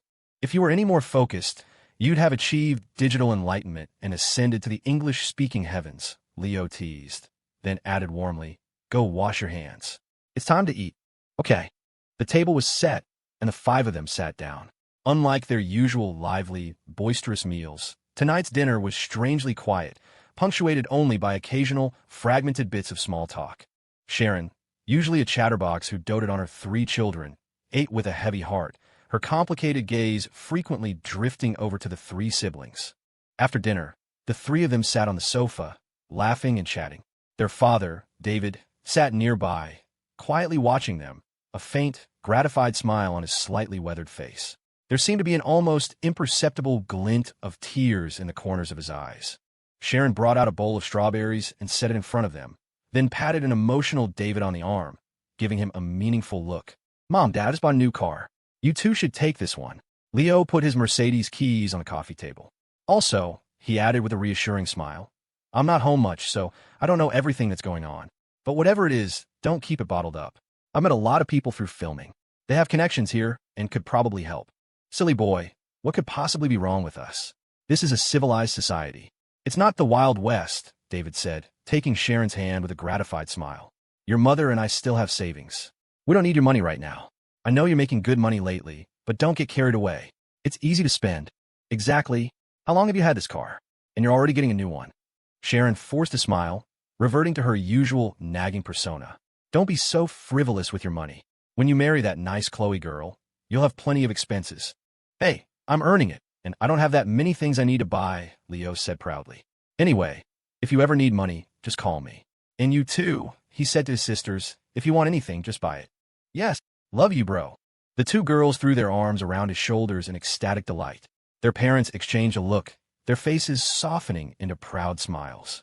Hey, Leo, Sophie began, looking up at him excitedly. How much money did you make from that short-form video series? I heard that stuff is super profitable. One director made millions in a month. TikTok is full of these novel-to-video adaptations now. Just as Leo was about to answer, his phone buzzed. It was a message from Lindsay Carter with today's series earnings. Well, about this much. Leo opened his official TikTok creator account, went to his earnings dashboard, and pulled up the total revenue for the day's episodes. Then he handed the phone to Sophie. Sophie took the phone, her cheerful expression instantly freezing. Her eyes went wide and unfocused. What is it? What's wrong? How much is it? Riley, ever the curious one, leaned over to look. Her jaw dropped. She looked up at her parents in disbelief, her lips trembling, unable to form a word. What's all the drama? How much could it be? Sharon tooted at her daughters, snatching the phone from them. David shifted in his seat, his eyes crinkling as he squinted at the screen. Ones, tens, hundreds, thousands, 10,000s, 100,000s, million, 10 million. The next second, both parents snapped their heads up in perfect unison, staring, dumbfounded, at a smiling Leo. $17 million? Is this real? Sharon shrieked in shock. She quickly lowered her head again, squinting and carefully recounting the zeros several times before she could believe she hadn't made a mistake. Wait, this. Sharon clutched the cool phone, her voice a stunned whisper as she stared at the string of numbers on the back end. Does this thing really make that much money? 17 million in a month. Mom, it's not from a month. Riley corrected her, her voice an excited shriek. That's what he made in one day. What? One day? Sharon flinched, nearly dropping the phone. Riley rushed over and pointed at two words on the screen. See? It's written right here. Today's earnings. Sharon's hand trembled as she held the phone, patiently reading every single word on the dashboard. Ingenuity Media Product. 7 profound continents plus 30 episodes equals $24. 00 purchases. 113. 501 today's product comments. 6. 52 in 2 days earnings. $17. 0. 25. 1. 50 product rating. A. 9 out of 10. The staggering data, written there in black and white, was mind-boggling. Her and David's salaries combined were a little over $400,000 a year. Leo had made over $17 million in a single day, almost 40 times their annual income. At that rate, he could make over $500 million a month. Sharon knew this was the age of the internet. She often scrolled past videos and articles about young people striking it rich online. But for something so fantastical to happen to her own family, to her own son, it was hard to process. The astronomical figure was simply too much to digest. If it had been tens, or even a few 100,000, she could have accepted it. Wait, you make that much from filming this? Even a normally stoic David was looking at Leo with utter astonishment. You're not filming anything. Illegal, are you? If it were illegal, the platform would have banned me already. They never would have approved it, Leo said. He took back his phone, sent a quick reply to Lindsay Carter, and then had a sudden thought. Oh, right. It wasn't supposed to be this much. Someone invested over $5 million to run ads for my series, which drove a ton of traffic. $5 million. Who is it? Riley asked, shocked. Was it your campus beauty girlfriend? Her family isn't that rich, Leo said, shaking his head. I don't know. It was weird. The person dropped $5 million on ads for me, then deleted their account and disappeared. I didn't even get a chance to thank them. Hearing this, his parents exchanged a stunned, wide-eyed glance. Was this person's last name Collins? David asked tentatively, his expression dead serious. Sharon watched Leo nervously from the side. Dad, I just told you they deleted their account. How would I know their name? Besides, who uses their real name as a TikTok handle? Leo explained, then paused, feeling something was off. Wait, why are you asking that? Do you know some big shot with the last name Collins? Did they invest for me? Just a random question, David said with a weak laugh, quickly changing subject. With your book doing so well, it was probably one of your fans. Leo nodded. Yeah, that's what I figured. Leo, does this mean that after this month, you'll be a multimillionaire? Sophie's breathing grew ragged. This kind of overnight success was something she'd only ever seen in Orphan Finds long-lost billionaire father news stories. Whenever she couldn't afford a new dress, she used to complain, wondering when her parents would finally confess that they were secretly billionaires and their modest life had just been a test for her. She had never dreamed that such a wild, fantastical thing would actually happen in her life, and to her own beloved brother. I guess so, Leo said, remaining calm. With the system's help, if he couldn't even make this much, he might as well just unbind it. Leo, my dearest brother, I know you've always doted on me the most, Sophie cooed, clinging to his arm. There's so many things I want to buy lately. Could you please grant your little sister these tiny wishes? Me too, Leo. Riley latched onto his other arm, not asking for anything specific, but clearly just enjoying the chance to be affectionate. Buy it. Buy it all. What did you expect with a great brother like me? Leo waved his hand magnanimously. But this offer is only good for tonight. When I wake up tomorrow, I won't remember a thing. The sisters cheered and immediately pulled out their phones, launching into a frantic shopping spree. David patted Sharon's arm, clearly wanting to talk. Let them have their fun. Let's go do the dishes. Sharon got up to follow David to the kitchen, but not before reminding Leo, don't you spoil them too much. Inside the kitchen, Sharon scrubbed the dishes forcefully. So, what do you think, Dave? Doing this, he must be trying to get Leo back, she said, her voice filled with resentment. We raised him all these years, and now he thinks he can just take him back? I won't allow it. Dropping $5 million just like that. He really is loaded, Sharon muttered angrily. I wonder who gave him his startup money back in the day. Now that he's made it big, he's forgotten where he came from. Keep your voice down, David hissed, glancing toward the living room. He sighed helplessly. For now, let's just take it one step at a time. We need to find a chance to tell Leo the truth first. See if he wants to stay with us or start a new life over there. Short-form series goes viral. Famous author's adaptation yields over $30 million in a single day. Shocker. 7 Profound Continents author series expected to gross over $500 million per month. The real internet gold rush. Short-form video is the future of fiction. 7 Profound Continents author's monthly income revealed. Blockbuster fantasy novel. 7 Profound Continents garners over 200 million views. Click the link below to watch the live-action adaptation starring popular streamer Tanya Young. In the following days, the earnings from Leo's series were calculated and spread by numerous industry professionals based on its virality and view counts. On TikTok and in web fiction forums, nearly every creator and fan was talking about the show's insane profits, flawless quality, and the cast's superb acting. Without a doubt, Leo's fantasy adaptation had become a massive hit, both for its staggering daily revenue and its trending status with over 200 million views. With things blowing up, Leo started spending less time on set. He had never intended to be the public face of the operation anyway. His life's goal was to make money quietly behind the scenes and live a carefree life with his girlfriends. So, he hired Derek Flynn, who had just wrapped up a new project, to assist his assistant director in filming the remaining episodes. The show was a huge success, and the actors had all gained a degree of fame, their value increasing significantly. They wouldn't dare slack off now.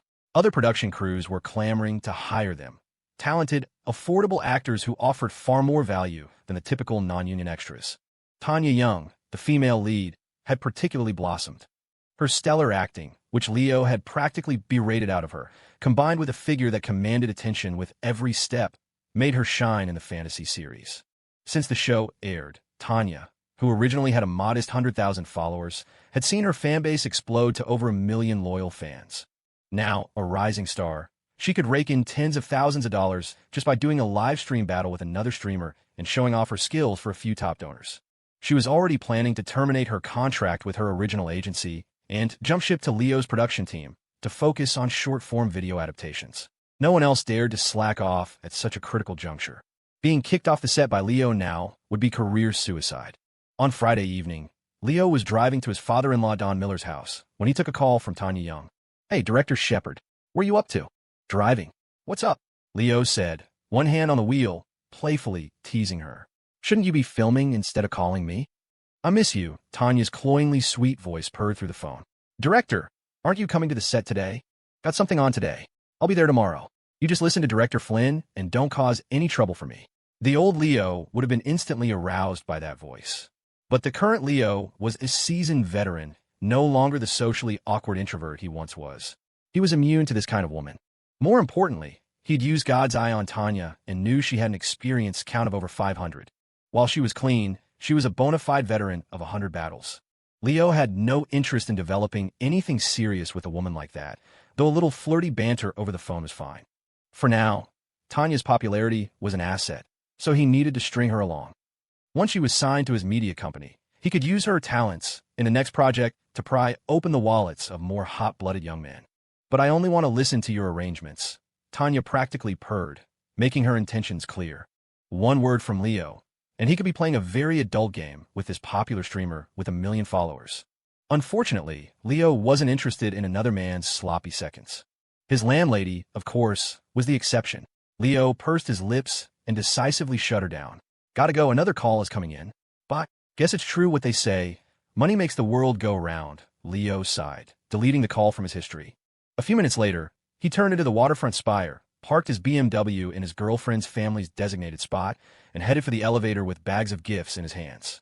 Arriving at the apartment door, which was decorated with Pikachu stickers, Leo shifted the gifts to one hand and rang the doorbell with his free one. That must be Leo. Even from outside, Leo could hear Don Miller's cheerful voice and his approaching footsteps. The door clicked open. Hey, Leo. Long time no see. Sure enough, it was the tall, beaming Don Miller. Behind him stood Carla and Chloe, both smiling happily. Leo, my boy, you're blowing up online, Don said, clapping him on the shoulder. Good grief. Every other video is you. Every other video is you. I can't even find a decent audiobook to listen to anymore. Other than his other girlfriends, Leo had few secrets from Chloe. He told her all about his series profits and his future plans.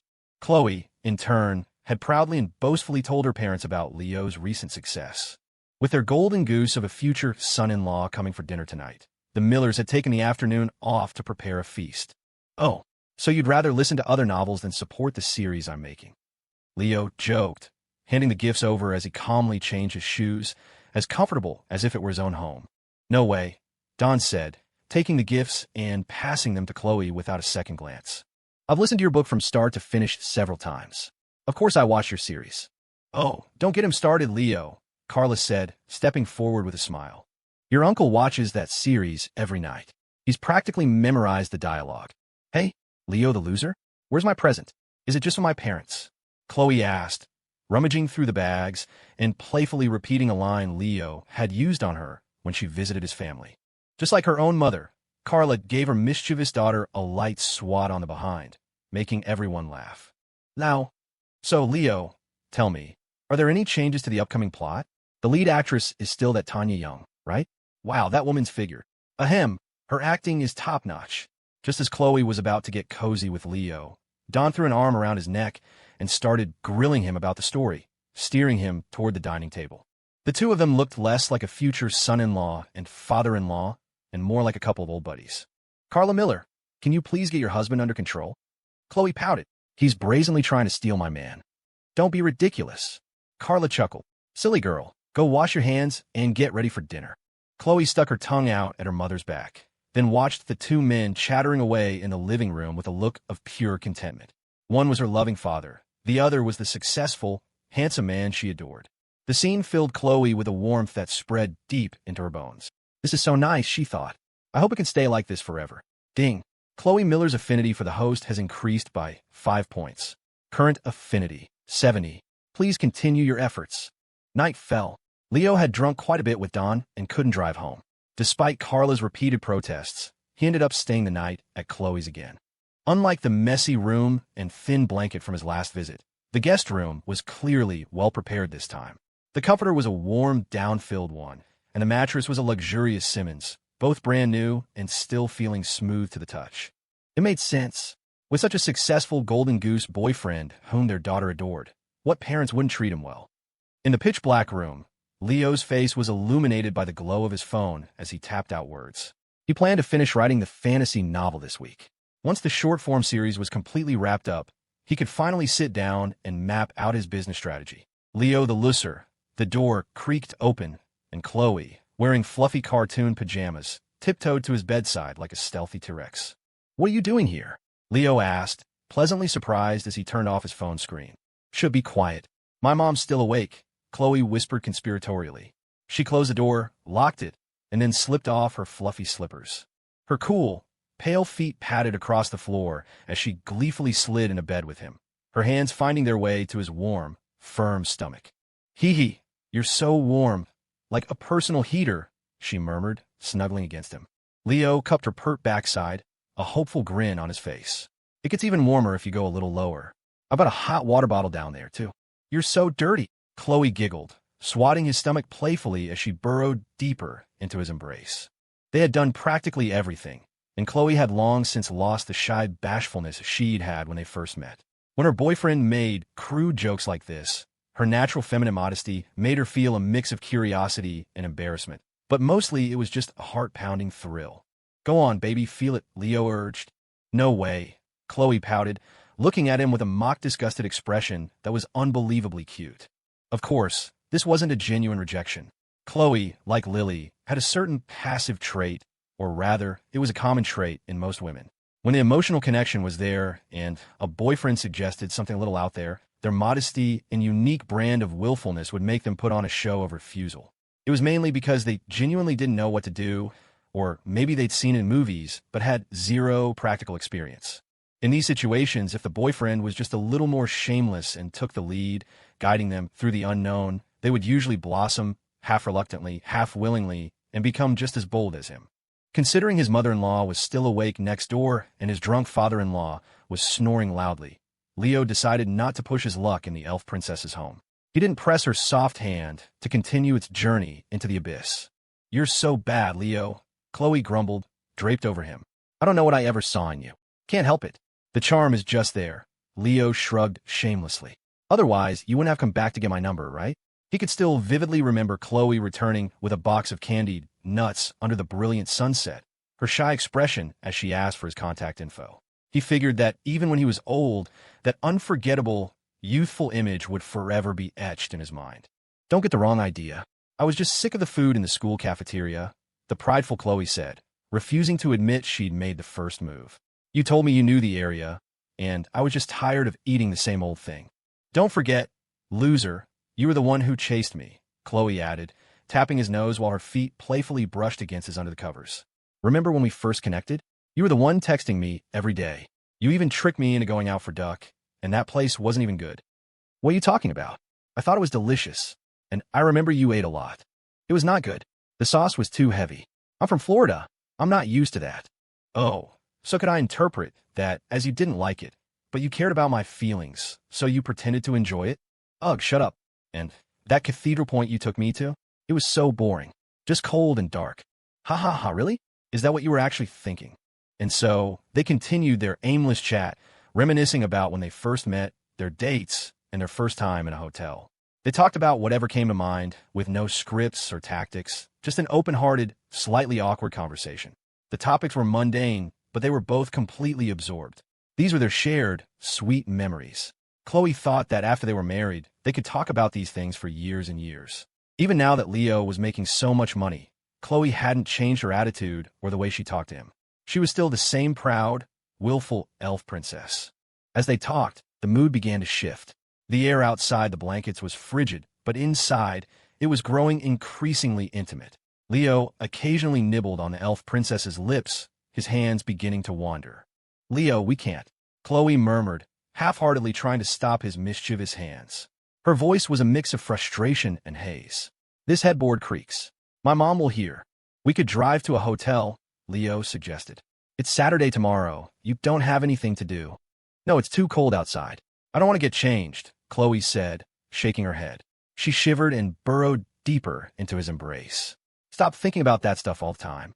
Young people need self-control. It's late. Let's just go to sleep. Be my good little personal heater. Then, let me." Leo gently lifted Chloe off him and, without another word, ducked under the covers. "Leo, you." Chloe's feet went rigid. One hand pressed down on his head while the other clamped over her own mouth, stifling any sound. You are the absolute worst." It was noon the next day before Chloe finally woke up, rubbing her drowsy head. Feeling the empty space beside her, She sleepily rolled over and mumbled, "Leo, the loser." The door clicked open. "Do you have any idea what time it is?" Carla asked, looking at her half-asleep daughter with an amused smile. "Leo left a long time ago. Get up and eat lunch." "Huh, it's noon already," Chloe mumbled, sitting up on the edge of the bed and ruffling her messy hair, wrapped in a silly post-sleep haze. Her eyes fell on the small trash can by her bed. Inside were several crumpled tissues, her handiwork from the previous night. The memory of last night's novel experience sent a hot blush creeping up her neck.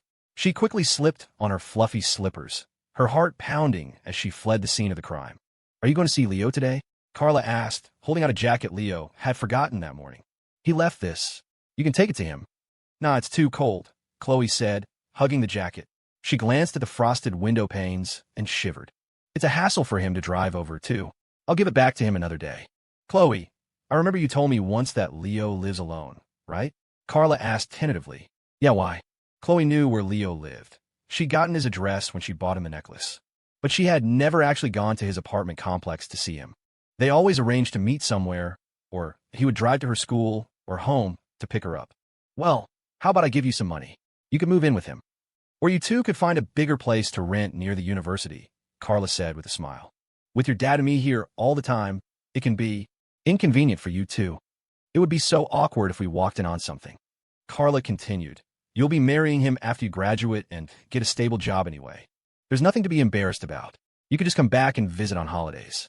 As a woman who'd been through it all, Carla had no qualms about bringing up such topics. She saw it as a form of guidance. Like most mothers, she was having a serious, respectful conversation with her daughter about a rather delicate matter. Chloe instantly realized her mom must have heard something last night. Her face turned beet red. She fell silent for a moment, nervously fiddling with the jacket in her hands, and mumbled with her head down, I'll ask him." Of course, Chloe wanted to live with Leo. She had thought about it before. When she was bored, she would often imagine what it would be like. He would pick her up after class every day. If she got home first, she could cook him a nice dinner. On weekends, they could invite her best friend and roommates over to play cards, chat, and huddle together for a hot pot on a cold day. It sounded wonderful. Most importantly, when they were intimate, they wouldn't have to be so careful about their surroundings like last night. Besides, PSU wasn't far from either of their parents' homes, and with Leo's car, getting around was easy. The more she thought about it, the more she liked the idea of living with him. Clutching his jacket, Chloe eagerly returned to her room, pulled out her phone, and started furiously texting Leo. "Elf Princess, Leo the loser, should we, rent a place together near campus?" Blushing emoji. "Offline mode, sure. After the holidays, I'll go apartment hunting with you." "Elf Princess, can we get a 3-bedroom place?" "Offline mode, why? Are your parents moving in too?" "El Princess, no. I want Maya to be able to move in. You know her situation. She hates going home on weekends." "Please?" Pleading emoji. Worried Leo might not agree, Chloe quickly added another message. "Elf Princess, don't worry. Maya would only stay over sometimes. She knows her boundaries. She wouldn't get in the way of our private time." "Offline mode, I don't really care. A female best friend isn't a male best friend. The real question is, are you okay with it?" "Offline mode, your best friend is just as hot as you are. Aren't you afraid of letting the fox into the henhouse?" Smirking emoji. "Elf Princess, PFFT. I already told you, Maya's only into older guys. She's not interested in a slick-talking punk like you." Laughing emoji. Offline mode. "Oh really? You think your boyfriend is a slick talker now, do you?" Smiling face with horns. At first, Chloe didn't get why Leo was repeating the phrase. But then, connecting it to last night and the devil emoji, she blushed furiously and sent a series of hitting emojis. "Elf Princess, Leo, you are such a perv." Snipping scissors emoji. Offline mode. "Haha, just kidding, just kidding. It's fine. Your friend seems to have a good head on her shoulders. I'm happy for her to stay over sometimes." Offline mode. "And once we're living together, we can be as intimate as we want whenever we want." Smiling face with horns. "Elf Princess, ha. Leo, you're so good with girls, I'm starting to doubt I was really your first." Angry emoji. Seeing this out-of-the-blue accusation, Leo rolled his eyes. Apparently, even campus beauties and radiant elf princesses could get jealous and ask the kinds of questions that men found childish and pointless. The worst part was, these questions were always razor-sharp and hit right at the heart of the matter. Was this the infamous female intuition he'd heard about? Just as he was composing a response, Chloe sent another message that left him completely floored. Elf Princess, Leo, if you really try to go after Maya, what do you think your chances would be? What the hell? Leo, who was at home writing, nearly jumped out of his chair. He suspected it might be Chloe's mom or dad texting him from her phone, trying to test his loyalty. Otherwise, why would his proud, willful elf princess ask such a depraved question? No matter how close she was with her best friend, they couldn't be close enough to share a boyfriend, right? As his mind raced, the system's options popped up. 1. Are you crazy? I already have you. Why would I go after her? Unless you're trying to keep it all in the family. 2. Whoa, who is this? Is this the real Chloe? Tell me, what did I do to you last night? 3. You're joking. But if you give me the green light, and I don't have her calling me daddy within a month, I'll take your last name. Back in middle school, Maya Pierce had once stepped in to chase off a bully who was bothering Chloe Miller. From that day on, their friendship had become bone deep. They shared everything. They had even made a pact that whoever had a child first, the other would be the godmother. They were truly sisters in everything but blood. What Chloe had meant by her text was to ask Leo if Maya, should she never find a boyfriend, could live with them forever. Or perhaps she was asking if a girl like Maya could even find a suitable boyfriend her own age. What kind of guy would it take to win her over? Chloe didn't want to get married to Leo one day, only to have her best friend living a lonely, solitary life. To Chloe, Leo just seemed like someone who was naturally good at making girls happy, which is why she had impulsively typed out that message. Now, her mind was a mess. The more she looked at what she'd written, the more wrong it felt, as if she were egging her own boyfriend on to cheat on her. Just as she was about to type out an explanation, a voice call from Leo came through. WH, what is it? Chloe answered, her voice lacking its usual confidence, a strange nervousness fluttering in her stomach. Geez, I thought it was your parents messing with me, Leo said with a half laugh. Why would you ask something like that? Aren't you worried I'd actually go for it? You'd be crying your eyes out. Chloe hadn't planned on responding to her verbal slip-up, but Leo's goading remark ignited her pride. That, combined with how often Leo teased her about Maya, made her miss the fact that it was a deliberate provocation. She took the bait and declared haughtily, if you actually have the skills to win over my best friend, I'll personally hand you the condoms. I'm just kidding. Don't say things you don't mean. A rabbit doesn't eat the grass near its own burrow, Leo conceded after a moment of silence on the other end of the line. Besides, you said it yourself. Your friend likes older guys. She wouldn't be into a punk like me. Oof. At least you know your place, Chloe said, appeased and triumphant, completely unaware that Leo was already beginning to set the pieces for a grander game. After another 10 minutes of idle chatter, Leo hung up, ecstatic. He paced back and forth in his room, hands on his hips. He never imagined that the solution to the disaster zone he'd been dreading for so long would fall into his lap so easily. Chloe's words weren't exactly a get-out-of-jail-free card, but they would definitely serve as a buffer in any future confrontation. Maya Pierce might just be the key to turning the tables when that day came. In fact, Leo felt that even if he and Chloe broke up, Maya might be the one to help him win her back. As for whether Maya would be hard to pursue, Leo hadn't spent much time with her, but from her social media, he gathered she was a gamer girl who occasionally posted moody, late-night thoughts. More importantly, her emotional intelligence and communication skills were far beyond those of her peers. She was, after all, a girl who liked mature, older men. She wouldn't be as easy to win over as the adorably clueless Chloe. On his own, Leo wasn't confident he could pull it off. He could easily overplay his hand, get caught, and have Maya run straight to Chloe. That would be a catastrophic failure. Fortunately, he had a master strategist on his side. With the system's help and the skills he'd honed over the past year, pursuing a girl with a thing for older men would be a walk in the park. Just then, a knock on the door interrupted his thoughts, followed by a familiar little girl's voice. Leo, are you home? I am. Leo hurried to open the door. Standing, there was Maddie Vance, her hair in pigtails, her arms raised for a hug. Leo bent down and ruffled the little girl's hair. Where's your mom? Over there. The little girl pointed toward Lily Reed's apartment. His landlady was inside the opposite apartment, chatting and laughing with Lily. The weather was cold, so Isabel was dressed in a long, gray cashmere coat, a stylish maroon beret, and a pair of short black boots. It was a seasonally appropriate outfit that was both fashionable and warm, giving her an air of mature, stable elegance. It had been a while since he'd last seen her, and Leo thought his landlady's figure seemed even better than before. Curvy in all the right places, slender where it counted. Her pale neck was as smooth as jade, and every smile was as enchanting as ever. Her precious daughter was, of course, bundled up just as warmly. Isabel, terrified of Maddie catching a cold, had wrapped her in so many layers of warm clothing that she waddled like a little penguin. As for Lily, she was wearing the Valentine's Day gift Leo had given her, a royal blue down parka, a simple pair of white jeans, and blue and white sneakers. Even in such a casual outfit, her stunning beauty and enviable figure couldn't be hidden. In that instant, the two women, different in age, personality, and even style, both turned to look at Leo. Leo had been so busy at the studio lately that it had been some time since he'd seen either Lily or his landlady. They had texted a lot, but they hadn't seen each other in person. When it comes to adult relationships, a child is the perfect cover. Isabel had used the excuse that Maddie missed him to hint several times that she wanted to have dinner with him. Lily was never so forward. When Leo told her he would be busy for a while, she simply waited patiently. When she really missed him, she would tentatively text to ask if he was done with work. If he was, she would happily chat. If not, she would never bother him for a second, only asking if he would be back in the complex the next day, or if she could bring him breakfast or make him dinner. "My darlings, did you miss me?" Leo asked, audaciously opening his arms to both women at once. "Come give me a hug." Isabel's heart skipped a beat.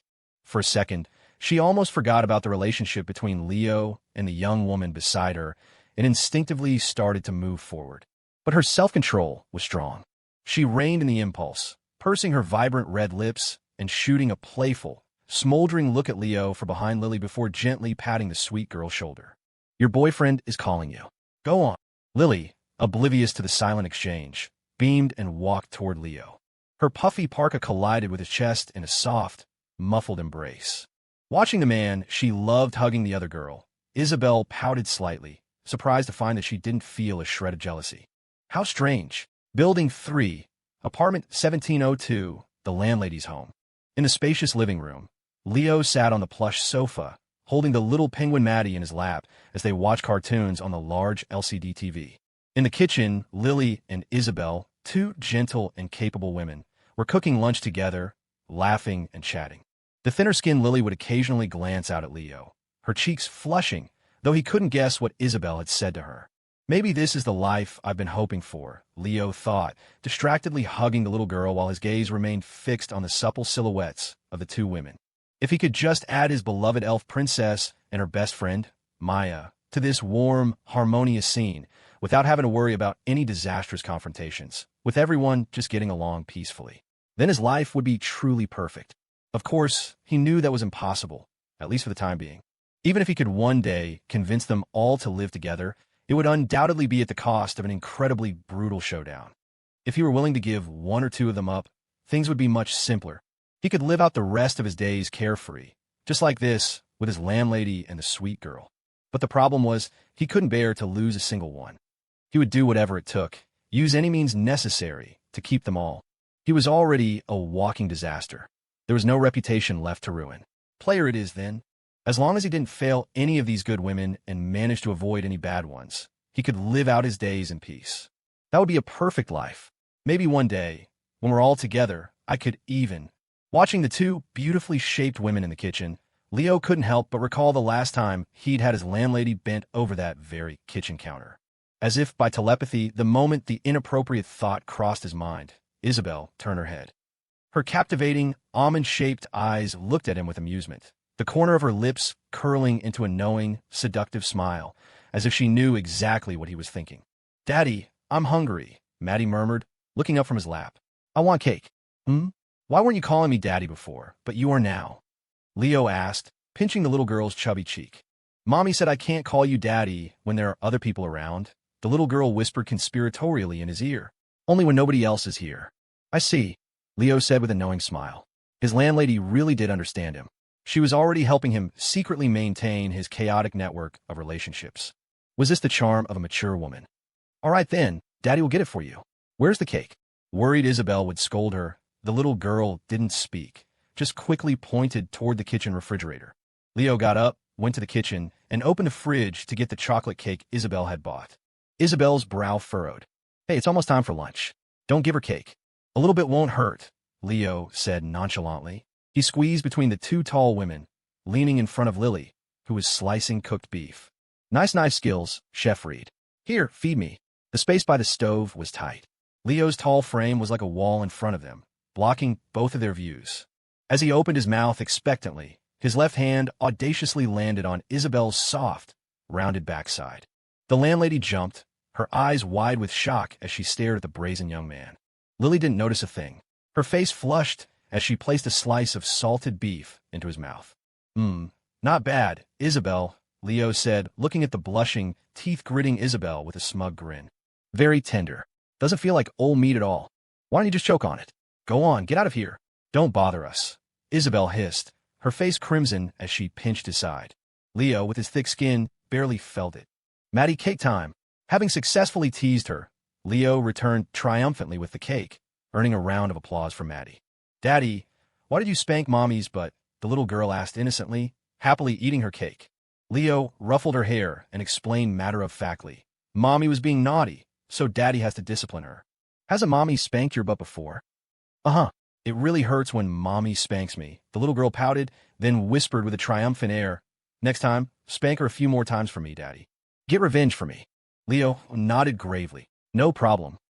After lunch, the four of them sat comfortably on the sofa, watching Leo's short-form series on the TV. I saw on TikTok that your show has made tens of millions, almost 100 million, the landlady asked curiously. Is it really that profitable? It's the age of the internet now, Leo explained patiently. It's just like in your time, Isabel. If you catch the right trend, even a pig can fly. That's true, Isabel agreed. She had come from an era full of opportunities and had seen plenty of people get rich overnight. The richest man in Portland had made his first fortune through shrewd, opportunistic deals. Next, I'm planning to buy a building, sign a few rising stars, and focus on making movies and short-form series, Leo said, outlining his business plan.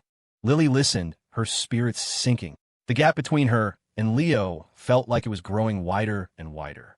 Leo quickly picked up on her gloominess. He took her hand and said commandingly, I'm about to launch my empire. You're going to have to come help me, you hear? Of course, he had no intention of making Lily his leading lady, nor would he be short on staff.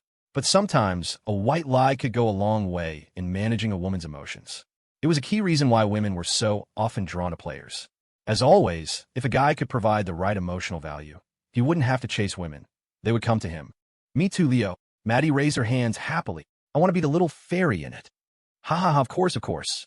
Maddie could be the female lead sidekick, and we'll have Mommy play the lead. How about that? Yay. And Lily can be the sword-fighting fairy, because she's way bigger than the actress in the show. Maddie, you're being ridiculous, Isabel said, rolling her eyes at the father-daughter duo, but a contented, gratified smile spread across her face. Outside, the wind howled and the sky was a heavy, oppressive gray. But inside, the room was filled with laughter, and the warmth from the central heating seemed to seep into everyone's hearts. After a bit more chatting, it was already around 2 in the afternoon. The cold air outside was intensifying, leaving a faint layer of frost on the window panes. Lily had gone home to study, and Leo, under the pretext of discussing buying a building with Isabel, had naturally stayed behind. In a living room, the family of 3 sat cozily on the sofa. Leo was tying Maddie's hair. She had to go to Ms. Lee's for her piano lesson that afternoon. The little girl still couldn't figure out why. Whenever Leo came over, Ms. Lee always had an important lesson she had to attend. Leo, New Year's is almost here, Isabel said suddenly. Are you celebrating here or going back to your hometown? Definitely have to go back home, Leo said absently.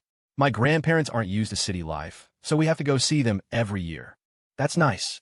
The countryside is much better than the city, Isabel mused, then casually probed further. So what's the deal with Lily? I asked her earlier, and she said you promised to take her home for the holidays? Yeah, I did, Leo confirmed. I'm going to check out her hometown, hang out there for a few days, then catch a flight to my grandparents' place. Oh, I see, Isabel said. She cleared her throat pointedly. Maddie, who was happily playing on her phone, suddenly felt a chill run down her spine. She turned her head and met Isabel's intense, commanding gaze. Realizing her cue, she remembered what her mother had told her yesterday. She immediately turned to Leo, her face a mask of cuteness. Daddy, can you spend New Year's with me and Mommy? It's just the 2 of us every year. We're so pitiful and lonely. Maddie, don't talk nonsense, Isabel corrected, feigning helplessness. Ms. Lee can come over this year. Maddie pouted, glancing at her mother's protesting too much expression. She continued to look at Leo with wide, pleading eyes, shaking his arm. Daddy, please spend New Year's with us. Please. Of course. I'll spend New Year's Eve and New Year's Day with you and Mommy. How about that? Leo agreed readily, pinching the little girl's cheek. After dinner, we can drive out to the suburbs and set off some fireworks. Fireworks were banned in downtown Portland and most of the city, but some of the unincorporated areas on the outskirts were unregulated. Yay. That's great, Daddy. I've never set off fireworks before. Maddie, who had initially just been angling for chocolate cake, was now dancing with joy at the prospect of fireworks. Seeing that Leo had specifically set aside New Year's Eve for them, Isabel's face lit up with obvious delight, though she still pretended to be concerned. Leo, don't spoil her too much. It won't be a hassle for you, will it? Not all. My parents are easygoing, Leo said, shaking his head. As long as I go back to see the old folks sometime during the holidays, it's fine. He had already sorted out his holiday schedule with Lily, and he knew how much a family atmosphere meant to Isabel. There was no way he would leave her and Maddie alone in Portland on the most important family holiday of the year.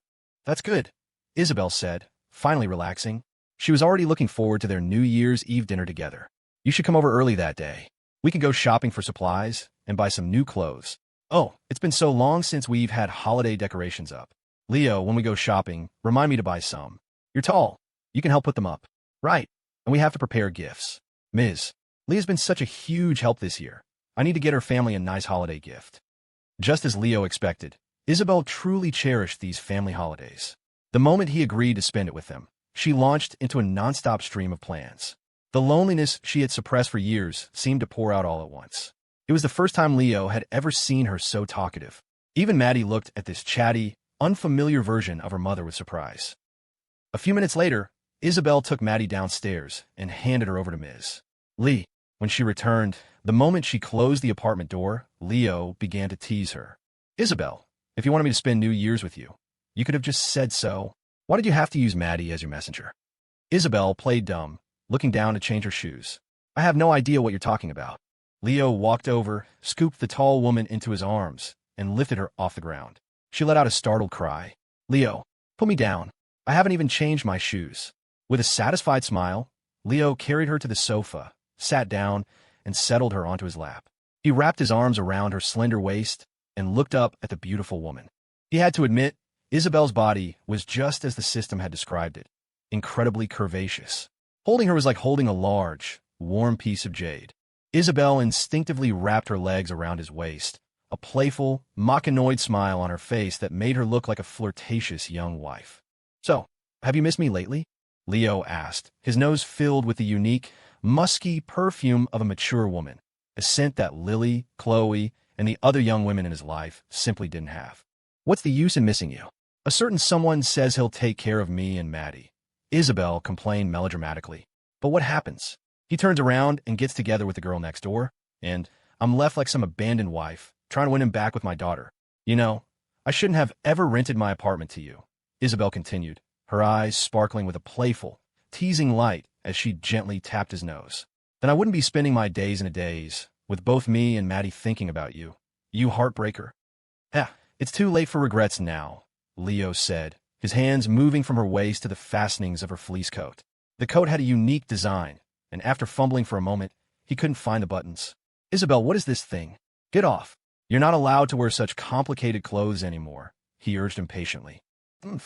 Unfasten it yourself, his landlady said with a rare pout, her eyes dancing with a mischievous, seductive charm. Oh, getting feisty, are we? It's only been a few days, Leo said, his competitive spirit peaked. He pushed her voluptuous body down onto the sofa, pinning her waist with his legs, and began to tickle her. Leo, stop. Don't. Leo, you're still a kid. Isabel squirmed, laughing as she tried to push his hands away. But in their playful struggle, Leo somehow ended up with both of her beautiful legs resting on his shoulders. Around 7 in the evening, Leo lay contentedly on the sofa, watching TV. The central heating kept the living room warm, and after all their earlier activity, neither of them felt the chill. Isabel, clad in a silky blue nightgown, moved back and forth in the kitchen, her graceful silhouette and long legs a captivating sight. Looking at her, she didn't seem the least bit tired. In fact, with the faint, lingering flush on her cheeks, she radiated a unique, sultry charm. I guess it's true what they say. Only worn-out bulls, no overplowed pastures, Leo thought, marveling at her stamina. Women her age were truly formidable. Here you go. My little troublemaker, Isabel said, her voice teasing and intimate. She set a steaming bowl of noodles in front of him, then took a crisp red apple for herself and sat down, munching on it as she sized him up with a satisfied, approving gaze. It was the look of pride most women gave their man after a satisfying session. She was clearly very pleased with his performance. Leo frowned. Isabel, is that all you're having for dinner? Aren't you hungry? I'm on a diet. You eat. Don't worry about me, she said, biting into the apple. She curled her long, pale legs onto the sofa beside her. Her stunning curves, the slender, supple waist, the full, rounded hips, and the long, straight legs were all the result of diet and exercise. Before she met Leo, she hadn't been so strict about her figure. She ate 3 meals a day and would occasionally indulge in high-calorie takeout. But since getting to know him, she'd been meticulously managing her body, constantly watching what she ate, terrified of gaining any weight. For Isabel, age was irreversible. All she had left to keep Leo by her side were her figure and her looks. You know, I prefer a fuller figure, Leo said, picking up his chopsticks with a grin. Too skinny isn't good. The bones just get in the way. Just eat your noodles, Isabel said, but the hand holding the apple paused for a moment.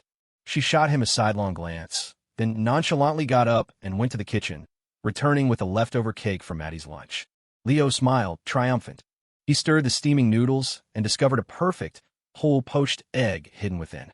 An egg in noodles was normal. But when a woman who wasn't your mother made you noodles and added a whole, unbroken poached egg, it was a different story altogether. It was an old-fashioned custom, a subtle hint that probably only people of Isabel's generation would understand. When a woman was serious about a man, she would serve him noodles with a whole egg to show that her heart was true, that she wanted to build a life with him. Isabel was scrolling through TikTok on her phone, pretending to be distracted. Eat up before it gets soggy, she said. Leo smiled to himself. He picked up the egg with his chopsticks, broke the yolk, and ate it slowly. From the corner of her eye, Isabel watched him, and the corners of her lips lifted into a beautiful, satisfied curve. Maddie had dinner at Ms. Lee's and was staying the night there. After their own meal, Leo and Isabel went to take a shower together. In the steam-filled bathroom, they were like an old married couple, soaping each other's backs and gently washing each other down. They had known each other for nearly a year and had done everything. As a mature woman, Isabel felt no shyness about such things. By the way, Leo, are you free the day after tomorrow? I have a party to go to, Isabel said, scrubbing his broad back with a loofah. I mentioned I wanted to introduce you to a few people. Remember? Want to come with me? They might be able to help you when you start your business. Sunday's probably a no-go, Leo said, shaking his head. A good friend of mine is having a birthday, and she specifically invited me. All right then. Another time, Isabel said, not pressing the issue. There would be other opportunities. She did find it a bit of a coincidence, though. The party she was attending was also for a birthday, the 24th birthday of the daughter of Portland's wealthiest man. Isabel had extensive connections in the city, and many of her old business partners would be there. She had hoped to use the event to help Leo network. Leo, Isabel murmured, draping herself over his back without any reservation. She gently swayed against him, a happy smile on her face. I feel so happy. I wish I had met you when I was a few years younger. 1. If you were a few years younger, I probably wouldn't have liked you. 2. Silly. If you were a few years younger, I probably wouldn't have even been an adult yet. Are you trying to get me sent to jail? 3. If you were a few years younger, your husband wouldn't be dead yet, would he? You into that cuckween fantasy? Feeling the softness against his back, Leo said contentedly. Isabel, if you were a few years younger, I probably wouldn't have liked you. Isabel was clearly taken aback. Huh? Why? Because I like older women. Women exactly like you are perfect, Leo said, gently taking her hand. His voice was sincere. You have a gentle understanding that younger girls don't, and you have life experience. Why wouldn't I like that? He felt he was becoming a master of this game, though he still couldn't match the system's genius. This line not only soothed Isabel's insecurity about their age gap, but also expressed his genuine affection for her, a perfect 2-for-1. The system truly was on another level. He added with a half-joking grin, you know what they say online? Youth is wasted on the young. It takes a real man to appreciate a real woman. Humph. You always know just what to say to me, she murmured, her sweet, comforting words making her hug him even tighter. I'm not done yet, Leo said, turning to face her. He looked up at the still stunning landlady and said expectantly, a fancy car can't break your heart, but a woman who knows how to move sure can. You little devil, where do you learn these lines? Isabel scolded, but her eyes were dancing with desire. Soon, the only sound in the bathroom was the distinct squeak of skin against tile. The next day, inside the Mount Tabor Psychiatric Clinic, Eleanor Hayes rested her pale chin on her hand, listlessly arranging the figures in her sandplay therapy box. The energy had completely drained from her. Dr. Nicole Zhang sat nearby, cradling a warm mug of black tea, patiently observing Eleanor's every move, terrified of missing a single micro-expression. Recently, Eleanor's condition had been steadily improving. Her face was far more expressive, and their conversations had become more frequent. Dr. Zhang estimated that in a little while longer, she might make a full recovery and become a normal young woman. The only thing that surprised the doctor was the change in Eleanor's tone of voice. It had become rougher, losing that delicate, sheltered quality it once had. She'd even started swearing. Sometimes, when they were deep in conversation, a few coarse words would just burst out. Dr. Zhang wasn't entirely surprised. Reborn into the world, Eleanor was essentially relearning how to exist, absorbing everything around her. Besides, the boy she was fixated on wasn't exactly a gentleman. For a girl, trying so hard to learn about the world, picking up a few swear words from the boy she liked was the most normal thing imaginable. Fuck, I'm so bored. Eleanor irritably knocked over the miniature world she had built in the sandbox, staring glumly out the window at the bustling city below. What's wrong? Dr. Zhang asked with a gentle smile, noticing Eleanor's forlorn expression. Can't think of what to build right now. Would you like a cup of tea to relax? I miss him, Eleanor said bluntly, her cool expression tinged with a hint of helplessness and resentment. It had been almost a week since Leo had last insulted her. He hadn't contacted her at all. When Eleanor tried to start a conversation, he would just give a few dismissive replies and say he was busy. Dr. Zhang took a sip of tea, her sharp blue eyes darting thoughtfully. You haven't tried reaching out to him? I did. He said he was busy.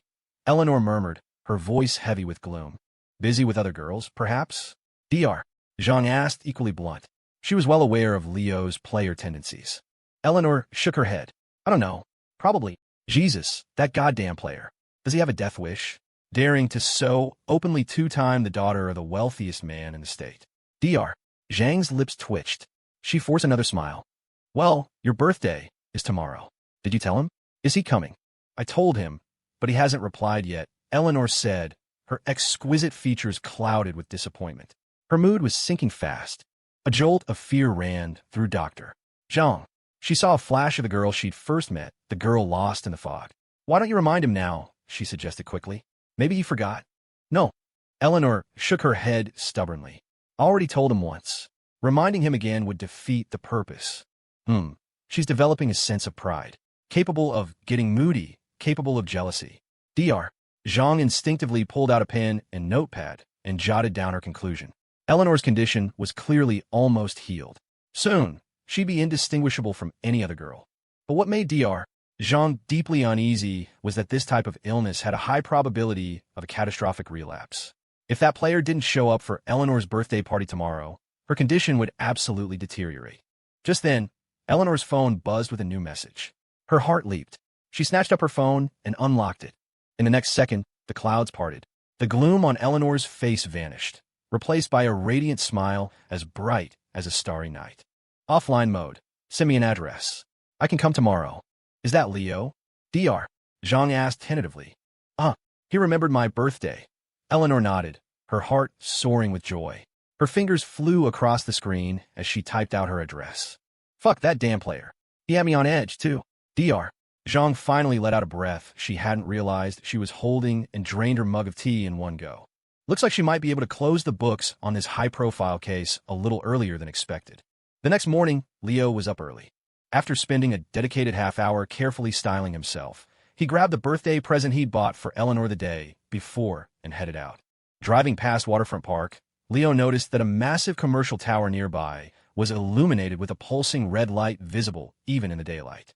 It was a short birthday wish displayed on a colossal digital billboard. Happy 24th birthday, Eleanor Hayes. You really have to be rich to celebrate a birthday like this, Leo muttered with a sigh. An ad like that cost tens of thousands a minute.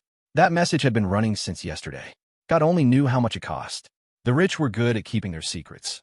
Even with such a public display, probably only a handful of people in Portland, or even the entire country, knew Eleanor's true identity.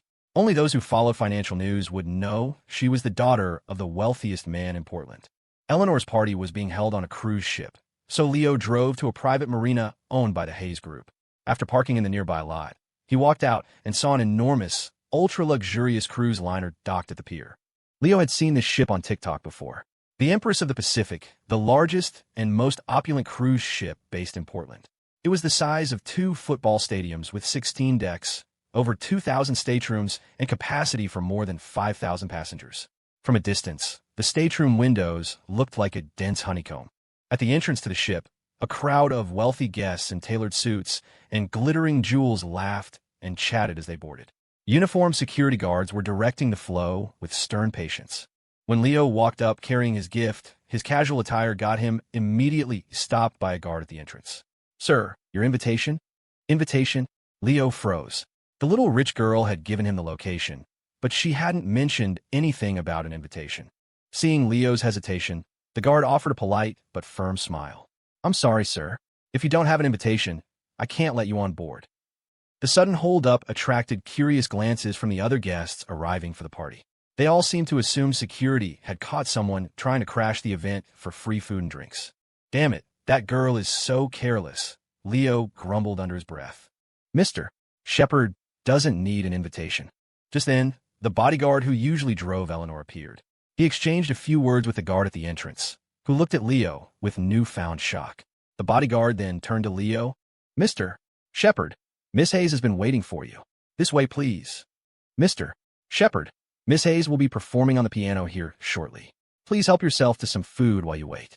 I have other duties to attend to." After leading Leo to the 16th deck reception hall, the bodyguard stepped into an elevator and disappeared, leaving Leo standing alone and bewildered in the sea of people. The hall was exquisitely decorated. Flowers and candles filled the ballroom, creating a romantic and warm atmosphere. Long banquet tables were laden with an endless array of food, from delicate appetizers to lavish main courses and mouth-watering desserts, each dish a meticulously crafted work of art. Everywhere he looked, Leo saw businessmen in sharp suits, wealthy women draped in jewels, and even a number of sharp-nosed foreigners speaking fluent English. Most of these people were strangers to one another, but within a few sentences, they were chatting away with fiery enthusiasm. In the center of the hall stood a brand-new grand piano, surrounded by a Western orchestra composed of 4 musicians. They played cheerful, pleasant light music, and every guest's face was beaming with joy. Honestly, even though Leo's social anxiety was no longer crippling, he still wasn't comfortable in this kind of overwhelmingly opulent setting. A strange tension coiled in his gut. "Whatever, I'll just get something to eat." Leo walked straight to the ornate, sprawling buffet table, which was covered in delicacies from around the world. He could barely find any American dishes. After browsing for a while, completely unsure of what to get, he picked up a plate, grabbed a huge shrimp tail, and found a quiet corner to start eating. During this time, several well-dressed, distinguished-looking business magnates came over to strike up a conversation with him.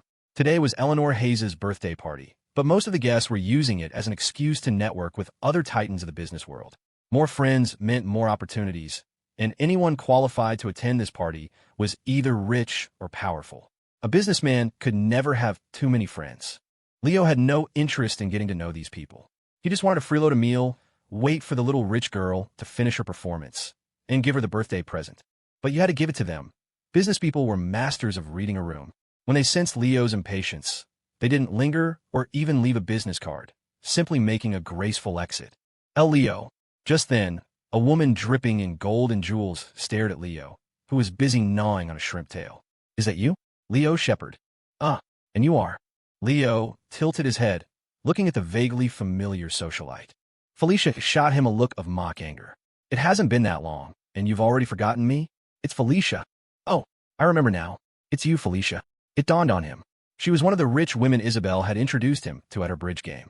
She held shares in nearly half of the city's most well-known entertainment venues. Wait, if Felicia was here, did that mean his landlady was here too? "Isabel!" Trish shouted across the crowd, pointing at Leo with delight. "Look who it is." From within the throng of people, a graceful figure in a low-cut lavender dress spun around.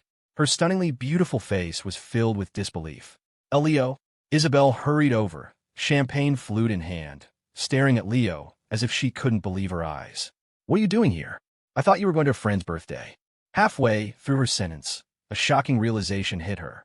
The friend you mentioned, it couldn't be Eleanor Hayes, could it? Huh, you could say that, Leo said, scratching his head awkwardly. So the big event Isabel had wanted to bring him to was the little rich girl's birthday party. Leo, you know Miss Hayes? Trish asked, her face a mask of astonishment as she lowered her voice. Isabel also stared at Leo, a wild theory forming in her mind. Leo nodded. Sort of. Not that well. We only met recently. Did you come alone? Isabel asked tentatively. Leo nodded again. Yeah. Isabel immediately deduced that Leo's relationship with Eleanor was anything but ordinary. Why else would she invite him, and him alone, to her private birthday party? Come with me. Trish, go talk with Linda and the others for me. Isabel's expression turned serious as she dragged Leo out of the reception hall. By now, the massive cruise ship had begun to move, a floating city gliding slowly toward the endless ocean. Leo, tell me the truth. What is your relationship with Eleanor Hayes? Isabel asked in a low, extremely serious voice. Are you involved with her? Isabel, she's helped me a lot, and besides. Leo started to explain, but it felt like he was just digging a deeper hole. He could only apologize helplessly. I'm sorry, Isabel. That's not what I'm talking about, Isabel said, exasperated. You know she's the daughter of Harrison Hayes, the richest man in Portland, right? Leo nodded. He'd known that since they first met on the social app. Then you know what kind of man Harrison Hayes is, don't you? Isabel's voice was laced with both gravity and disgust. Do you have any idea how sick that man is? What? The richest guy in Portland is sick? Is it contagious? The lobster tail in Leo's hand suddenly seemed less appealing. Not that kind of sick, you idiot. He's sick in the head. I knew him before he made his fortune, Isabel said, glaring at Leo before continuing her disgusted account. The man is an absolute monster. He never treated his family like people. He trained Eleanor like a dog from the time she was a child, forced her to learn everything. Mr. Peterson, so many of our friends try to tell him you can't be so harsh with a child, but he was possessed. He wouldn't listen. He called it making sure his daughter wouldn't be mediocre. Oh, no wonder she acts like a robot all the time. So it really is her old man's fault, Leo mused, then asked, but what does that have to do with me? He's not going to try to train me, is he? Leo, do you know where the last boy who tried to pursue her is right now? Isabel narrowed her eyes, her voice dropping to a cold whisper. Where? Leo swallowed, a sudden knot of tension in his stomach. He felt like he had stumbled into some dark, high-society conspiracy. Isabel lightly tapped the plush, vibrant carpet on the deck with her heel. Her tone was ice. At the bottom of the ocean we're currently floating on.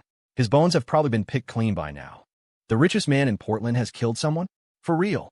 Leo asked, a chill running down his spine. The horrifying news clashed violently with his peaceful worldview. He always felt like that kind of bloody business only happened in other countries. What do you think? Isabel glanced around to make sure no one was close enough to overhear. Every tycoon in there eating and chatting. Which one of them didn't get a little blood on their hands on the way up? So it's true. None of the real big shots with power and influence have clean hands.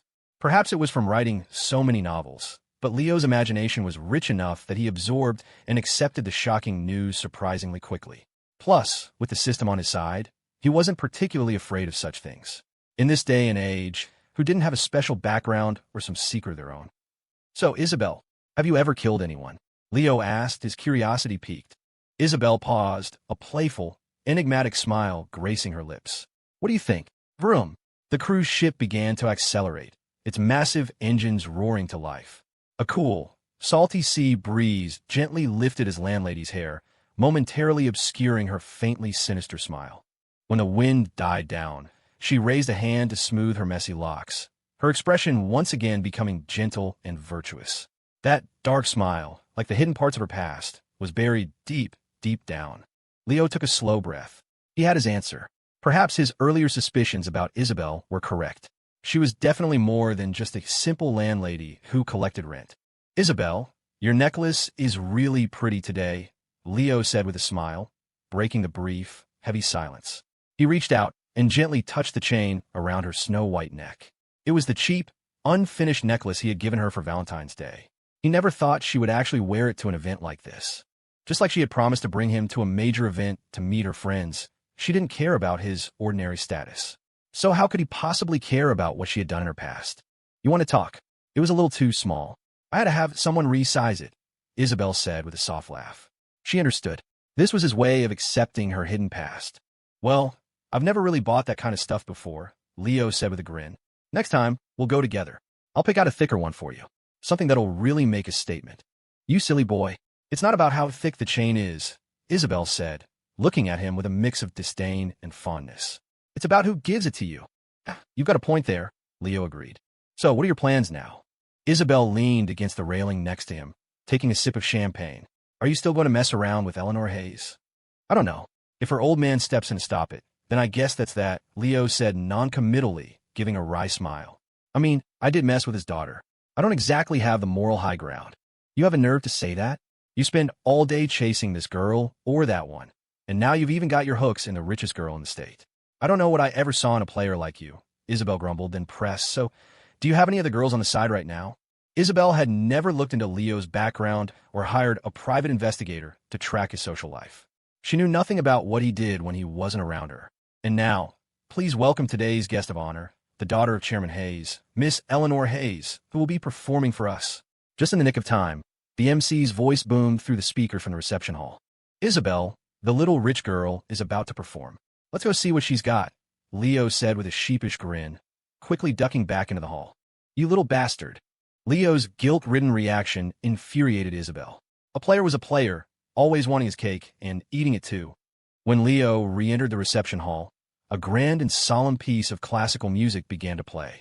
The MC gestured towards the stage, and like a superhero making their grand entrance, the little rich girl appeared. She wore a light blue princess gown, elegantly holding the sides of her skirt, a shimmering train trailing behind her. In a pair of delicate white high heels, she moved with the poised and graceful steps of a true princess, walking toward the piano in the center of the hall under the watchful eyes of everyone present. The crowd of over 100 people fell silent, all eyes fixed on Eleanor, marveling at the evening star. It had to be said again, no matter how lavishly Eleanor dressed, nothing could compare to the innate aura of nobility that surrounded her. Just by standing there, she created a sense of distance, an untouchable quality, like a real-life princess from a storybook kingdom. Eleanor's cool expression held a hint of urgency. Her slightly dim eyes scanned the crowd, searching for the person she had been longing to see. It wasn't until she sat down at the piano, her slender, pale fingers resting lightly on the black and white keys, that her gaze finally locked onto Leo in the far corner. Leo, who was in the middle of eating a lobster tail, noticed her stare. He raised the tender, juicy piece of meat in a toast, a silent greeting. A radiant, charming smile instantly bloomed on Eleanor's exquisite face, as if she was remembering the wonderful day he had taken her to eat at the food trucks. That subtle, captivating smile made the hearts of all the wealthy young men her age itch with longing. They couldn't help but marvel. She truly was the daughter of Portland's wealthiest man. Soon, a melodious tune flowed from beneath her fingertips. The soothing, light-hearted melody filled the bustling reception hall. Everyone's expression relaxed as they became lost in the gentle rhythm. Even a layman like Leo had to admit the little rich girl played beautifully. But who in this room could have possibly imagined that the girl currently playing the piano, the daughter of the richest man in Portland, the star of tonight's birthday banquet, a goddess in the eyes of the world, was in private a white lotus with a perverted masochistic streak, who liked being cheated on, who impulsively sucked on people's fingers, and whose knowledge of the real world was less than that of a grade schooler. Chewing on the springy lobster tail, Leo smiled to himself and thought, yeah, if only she weren't so messed up. Leo knew nothing about music. He had no idea what the little rich girl was playing, and after what felt like an eternity, she still wasn't done. He had no choice but to squeeze his way back to the banquet table in search of more food. He had just finished an entire plate of pasta when the piano music finally faded. The hall erupted in thunderous applause, startling him.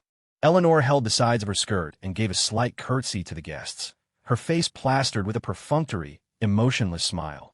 Her stiff movements betrayed a sense of urgency.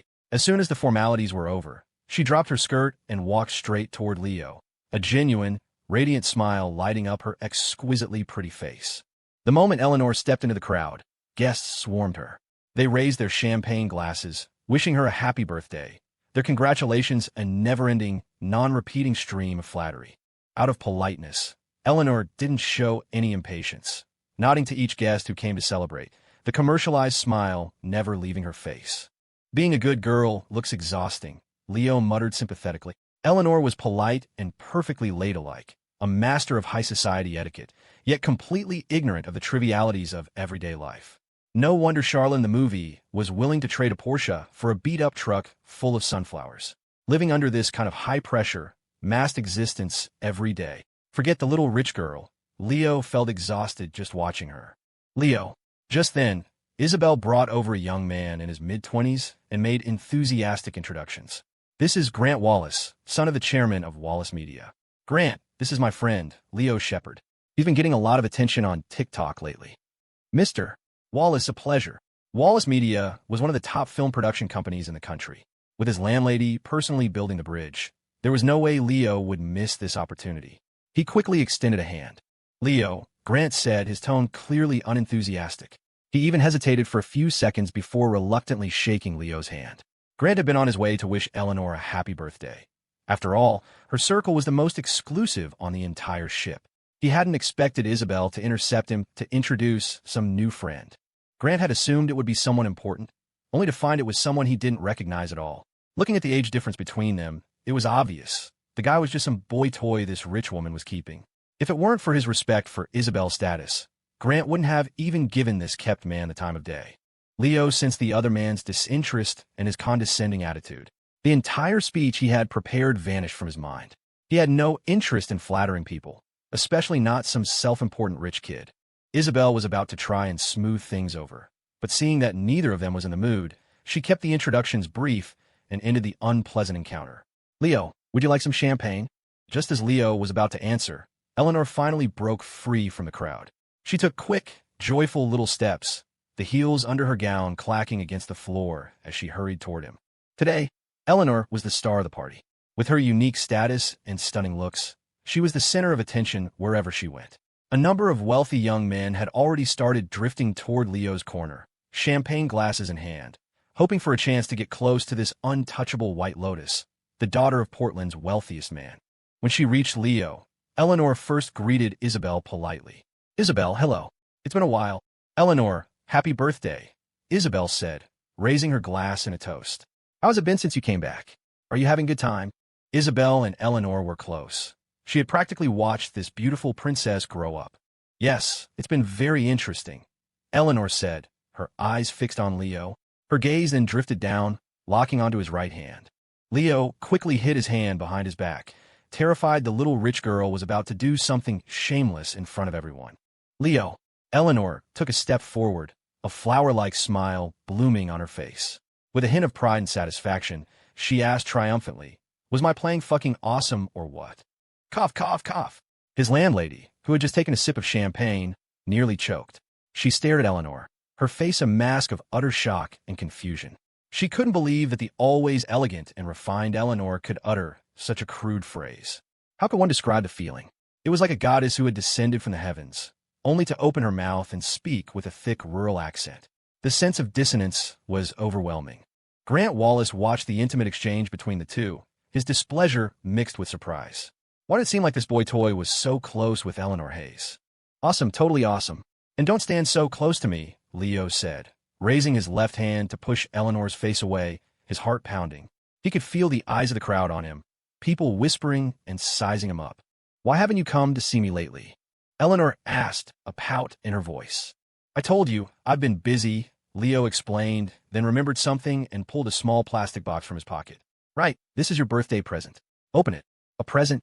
Eleanor covered her mouth, her eyes wide with surprise as she stared at the beautifully crafted box. This is for me? You're overdoing it. It's just a gift. Hurry up and open it, Leo said quickly, cutting off her dramatic display. Eleanor opened the box. Inside was a snow-white crystal sphere about the size of her fist. The interior of the sphere was transparent, and when she shook it, she could create a scene of swirling, glittering snow. Your username is Island Snow, right? Leo explained from the side. I was out shopping yesterday and saw this. I thought it matched your name, so I bought it for you. What do you think? Do you like it? Eleanor carefully lifted the crystal sphere from its box, cradling it in her palms as if it were a precious treasure. She nodded vigorously. At all her previous birthdays, the guests had been her parents' business partners. Their gifts were always gold, jewelry, stocks, or funds. Eleanor had no real friends to give her a truly heartfelt birthday present. All she received were tokens of her parents' business dealings. How could she not love this unique little trinket, especially since it was a gift from the boy she liked? Ding. Congratulations, Eleanor Hayes' affinity for the host has increased by 10. Current affinity, 53. Please continue your efforts. Ding. Congratulations. The host has received a mysterious treasure chest. Open it now. Well, looks like she's happy, Leo thought with a satisfied smile, hearing the system's notifications in his head. What? They're friends on the app? Not just Grant and Isabel, but all the other young men who had gathered around were stunned by this revelation.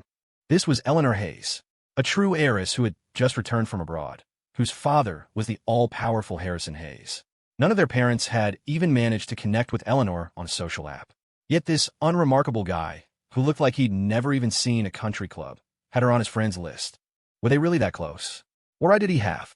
And wait, did a goddess of Eleanor's caliber even use the same mainstream social apps as everyone else? Island Snow. Everyone in earshot mentally filed the username away, planning to try adding it later. Leo, my friend, this piece looks exquisite. It must be quite valuable, right?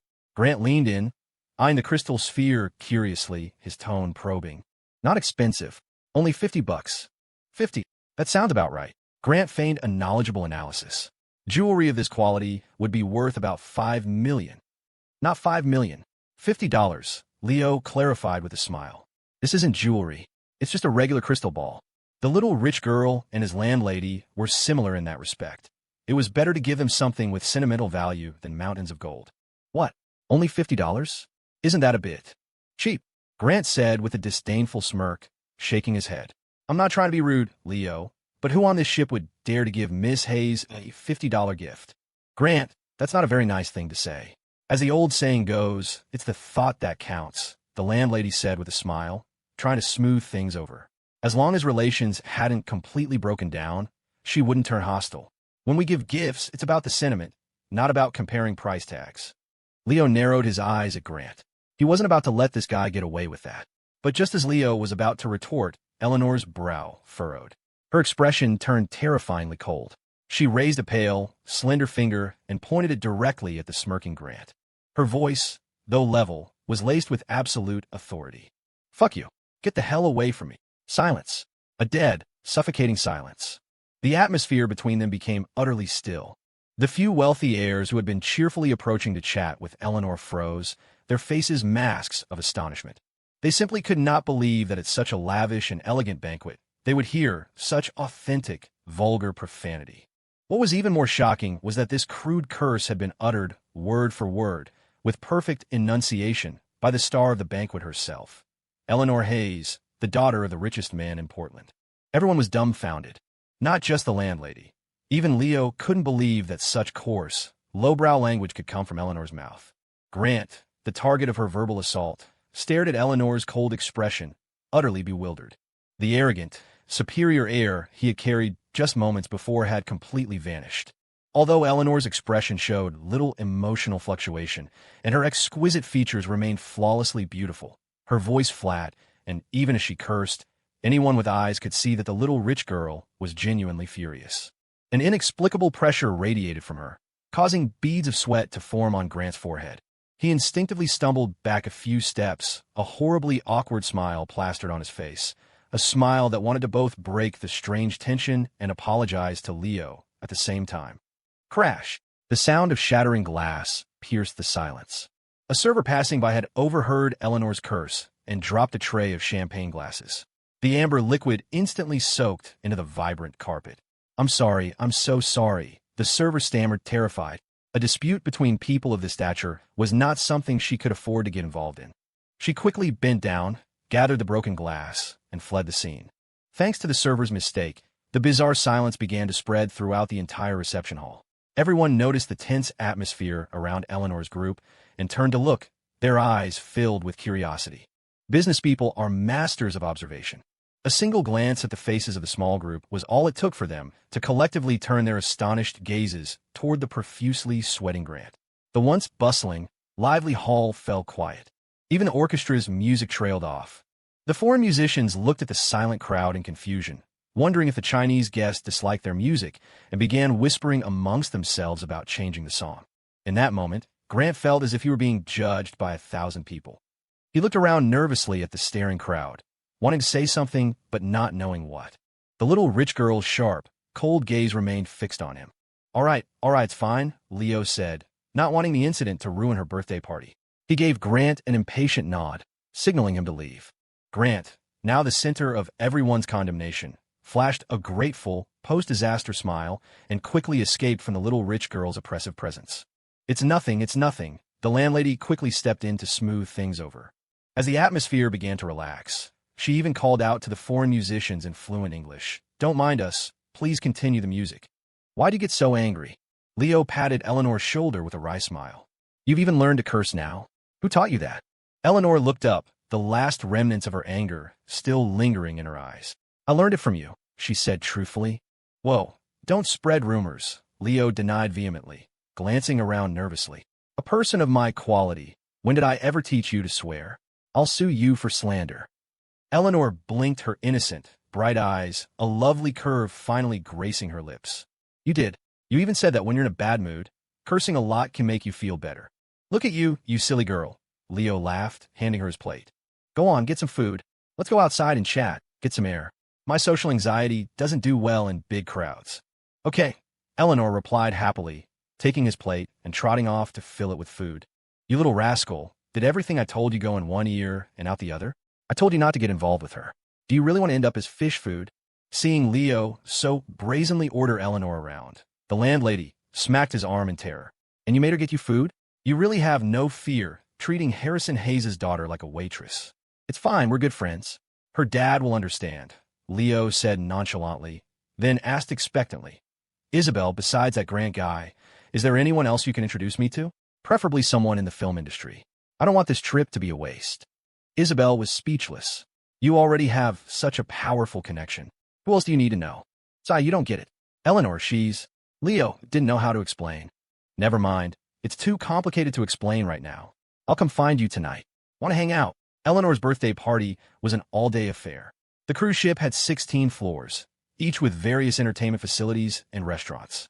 Since he had nothing else to do for the next few days, Leo planned to fully experience the extravagant life of the rich. You're going to be the death of me, Isabel sighed, rolling her eyes in exasperation. But her tone softened as she muttered, We'll see about tonight. Here you go, Leo. Eleanor quickly returned with a heaping plate of food.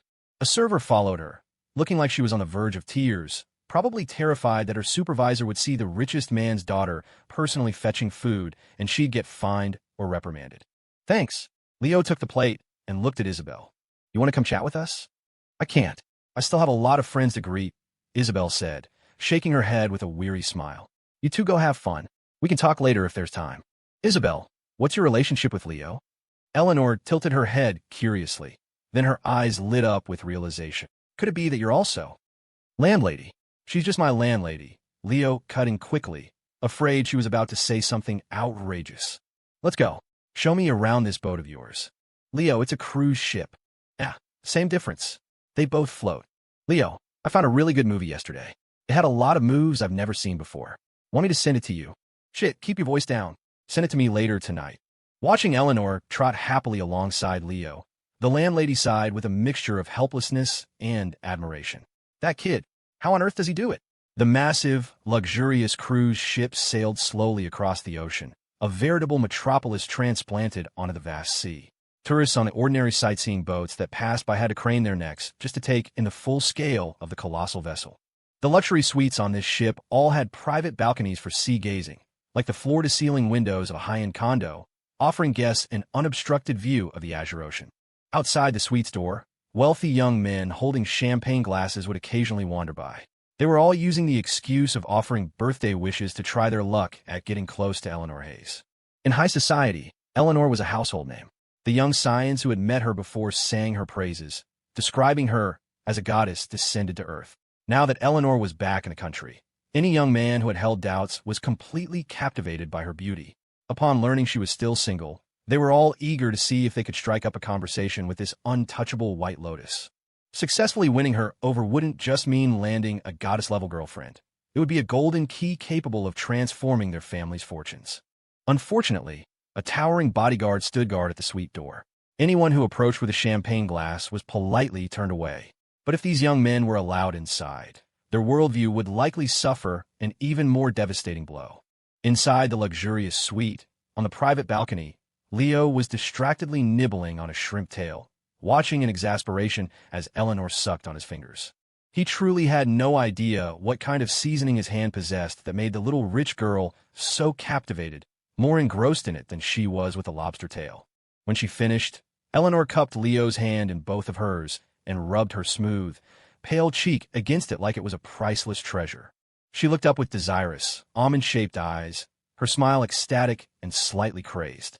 Leo, the elegant young woman from before, seemed to have transformed. Her face was flushed with a frenzied obsession, her voice thick with a hungry desire. She threw herself into his arms, taking deep, ragged breaths. "You haven't insulted me in so long. Can you please insult me? Oh my God, can you just act normal?"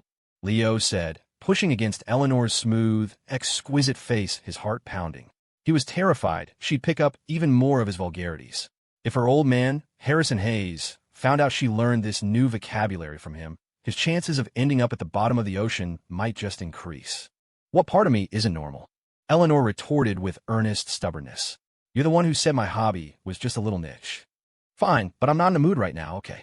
"Then I'll let you touch my legs," Eleanor declared, lifting her small face with determination. "Hiss." Leo instantly capitulated. "The problem is, how am I supposed to touch them in that dress?" Eleanor's princess gown had a skirt like an inverted bowl, its voluminous layers completely obscuring her legs. He couldn't possibly crawl under there to touch them. That would be too perverted. "Here." Eleanor pinched the fluffy hem of her dress and shamelessly lifted it, revealing a pair of slender, snow-white legs that made Leo's eyes widen in appreciation. As if on cue, a strong gust of wind blew in from the sea, catching the lifted hem and making it flutter wildly. A flash of white flickered across Leo's vision. "Ah!" Eleanor let out a shy squeak, quickly pressing her hand down on the wind-whipped skirt.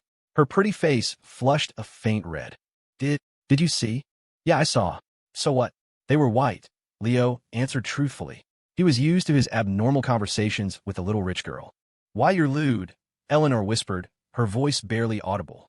She shyly averted her gaze to the endless ocean, leaving Leo with a profile of breathtaking beauty. "Huh? Me? Lewd?" Leo scratched his head, completely baffled by the little rich girl's bizarre sense of shame. Her previous actions had been as brazen as they come, practically tattooing the words kinky and masochist on her forehead. And he was lewd just for accidentally seeing her underwear. Besides, anyone else on this entire ship could call him lewd, but not her. Then again, this was the first time Leo had ever seen Eleanor act shy. "All right, I won't look for free." Leo picked up a shrimp tail from the table beside them and dangled it, as if teasing a puppy. Eleanor pouted, then opened her cherry-red lips to take a bite. Leo immediately, mischievously, pulled the shrimp tail higher. After a few rounds of this, she couldn't help but break into a small smile. Puffing out her pale cheeks, she threw herself into his arms, wrapping her hands tightly around his waist. She looked up with a playfully aggrieved expression and grumbled, "Leo, you're so annoying." "Thanks, I get that a lot," Leo said smugly, popping the shrimp tail into his own mouth. He wrapped an arm around her slender waist, contentedly feeling the sea breeze on his face. He had to admit, the life of the rich was different. Even the ocean wind tasted saltier. The little rich girl rested quietly in his arms, gazing at the man she had been thinking about day and night. Her heart began to beat inexplicably faster. Leo suddenly looked down at her, a playful smile on his face. "Hey, little rich girl, I just thought of a joke. Want to hear it?" Eleanor nodded, looking up at him obediently. Leo gazed out at the boundless ocean and said with perfect articulation, "Do you know why the Titanic sank?" "Because it hit an iceberg." Some also say it was because the cargo in the hold was improperly stored, causing the ship's weight to shift and capsize. The knowledgeable Eleanor replied instantly. She had seen the classic film several times while abroad and knew the story inside and out. "Wrong," Leo grinned, answering in a low voice. "It's because Jack unscrewed Rose." "Huh, what does that mean?" The little rich girl tilted her head innocently, trying to figure out how Jack could have possibly unscrewed the bolts of such a massive ship. Leo leaned in close to her ear and whispered the explanation. Eleanor's pretty face instantly flushed a deep crimson, as if a single drop of blood might spill from her cheeks. "Leo, you're so bad." The little rich girl felt as if her pure soul had been utterly defiled. She never imagined that the names of the main characters from such a romantic movie could be used in such a vulgar way. "What do you know?" Leo said with a smug, mischievous grin. "This is what we call the profound depth of culture." "Nonsense, this is just being a pervert," Eleanor retorted, her face beet red. The phrase Jack unscrewed, Rose echoed relentlessly in her mind. "Oh, you're blushing? Let me see," Leo said teasingly, craning his neck to get a look at her flushed cheeks. He was starting to understand her strange sense of shame.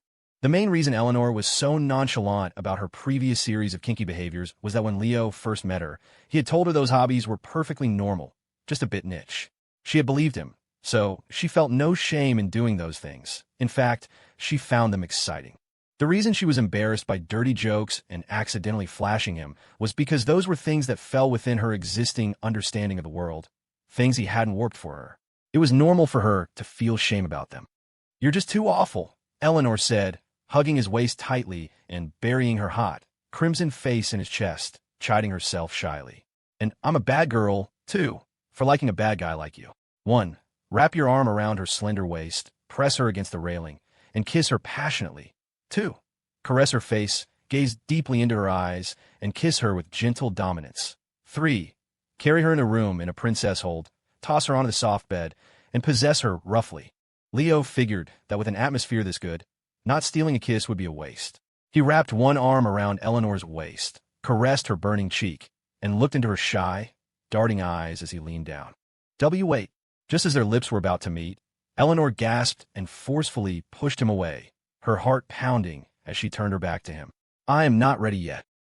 Leo was baffled again. He had thought the little rich girl had some even wilder idea in mind, but it turned out she just wasn't ready. What kind of logic was that? Thump, thump. Eleanor pressed a hand to her racing heart. She couldn't understand why she had rejected him. The last time they'd kissed, she hadn't felt anything at all. This time, just looking into his eyes made her inexplicably nervous. "What's wrong with you?" Leo patted her shoulder, curious. "Don't come any closer." Eleanor flinched as if electrocuted, quickly putting distance between them. She pointed to the space between them. "Just stand there and don't move." "What is your deal?" Leo frowned, perplexed. The little rich girl was acting very strange today. Eleanor hesitantly walked back over. Without looking him in the eye, she first took his hand and gave it a little shake, then gently patted her own cheek with it. As if she had found some familiar feeling, she squeezed her eyes shut, puckered her lips slightly, and waited nervously for Leo to make his move. Leo smiled in understanding. He now knew what was going on in her head. Eleanor had never had much contact with boys growing up. Forget about a normal relationship. Any boy who even got near her would be driven away by her bodyguards. Her affinity for him was now over 50, a score that squarely placed her in the throes of a passionate crush. The problem was Eleanor didn't know how to handle this new, overwhelming emotion. She didn't know how to face the boy she liked. Aside from her kinky behaviors, her mindset was becoming more and more like that of a normal girl. It was only natural for her to feel shy about kissing the boy she liked. In short, Eleanor was transforming from a girl with no emotions, no common sense, and no relationship experience into a normal girl who had fallen head over heels in love. "Relax," Leo soothed, then slowly, gently, captured her lips with his. Inexperienced, Eleanor's shoulders tensed, her breathing growing ragged and uneven. Her hands, which had wanted to push him away again, were now clenched into tight fists, unsure of where to go. They ended up hovering awkwardly in front of her chest, like a boxer's guard. One floor below them was the bustling reception hall, filled with business tycoons attending her birthday party. The thought that today's guest of honor, the center of everyone's attention, the little rich girl, the daughter of the wealthiest man in Portland, was in his arms, letting him do as he pleased, while her ever-present bodyguard stood guard outside the door. It made Leo's actions grow bolder. His hands moved, as if of their own accord, and gently cupped her. Unexpectedly, the little rich girl was surprisingly well endowed. "And no, stop it, Leo. You're awful, you're bad." Just like before, the little rich girl whispered a line identical to the one the elf princess had said when they kissed. Under the influence of a uniquely feminine modesty, Eleanor's hands weakly gripped his wrists. She wanted to push him away but couldn't bear to, so she just held them there, a symbolic but motionless gesture. A long time later, Eleanor collapsed limply in his arms, exhausted. Her pale throat moved as she gulped for air, panting like a fish thrown onto the shore. "Damn, I've become a bad girl," Leo thought to himself, If a kiss makes you a bad girl, what happens if we do more? Will that make you a sinner of epic proportions? It's all your fault. Eleanor whined playfully, burying her face in his chest. I was never like this before. My bad. Should I apologize? Leo teased with a grin. No need. After a moment of tenderness, Eleanor took a step back. She clasped her slender, pale hands behind her back, straightened her lithe and graceful figure, and offered a brilliant, expectant smile. She confessed bravely and frankly, Leo, I like you. I want to be with you. I know. Leo gently smoothed the strands of hair the sea breeze had tousled, nodding slightly without giving a direct answer. He knew she had more to say. I want to be your girlfriend, too.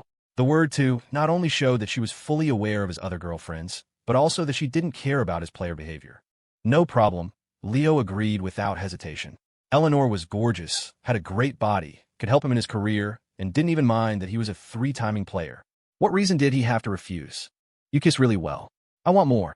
Eleanor took a step forward, tilted her snow-white neck back, and closed her eyes with bold anticipation. Addicted, are we? Leo teased, but leaned down without refusal.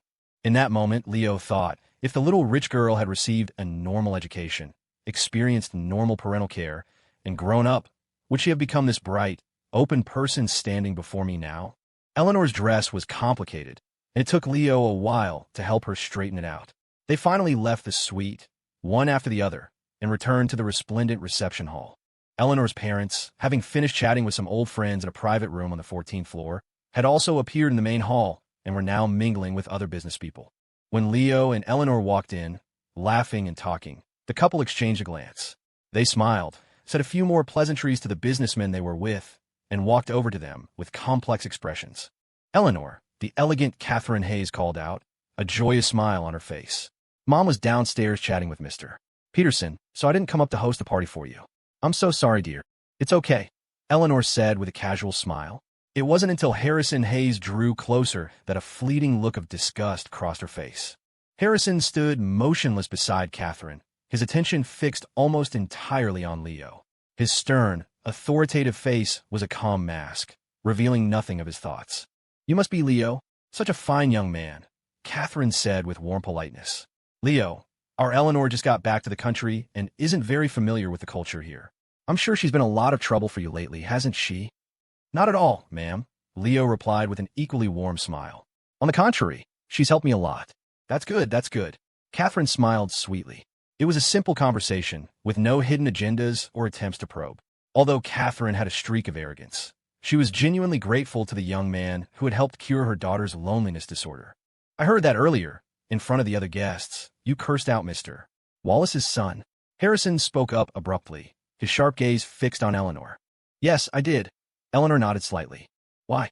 I don't recall teaching you to swear. A hint of anger flickered in Harrison's expression, as if he were about to explode. He was making fun of my friend, Eleanor explained in a small voice, looking down. She was a little afraid of her father, a fear ingrained in her since childhood. That doesn't mean you should. Eleanor, darling, Mom bought you a necklace for your birthday. Let's go try it on and see how it looks, Catherine said, patting Harrison's arm. She quickly steered the sullen Eleanor away with a smile. Leo, we'll talk again later when we have a moment. After the mother and daughter left, Leo and Harrison looked at each other, a silent understanding passing between them. Each had his own agenda. Leo, thank you for taking care of Eleanor during this time, Harrison said, his tone surprisingly amicable. I'd like to have a word with you.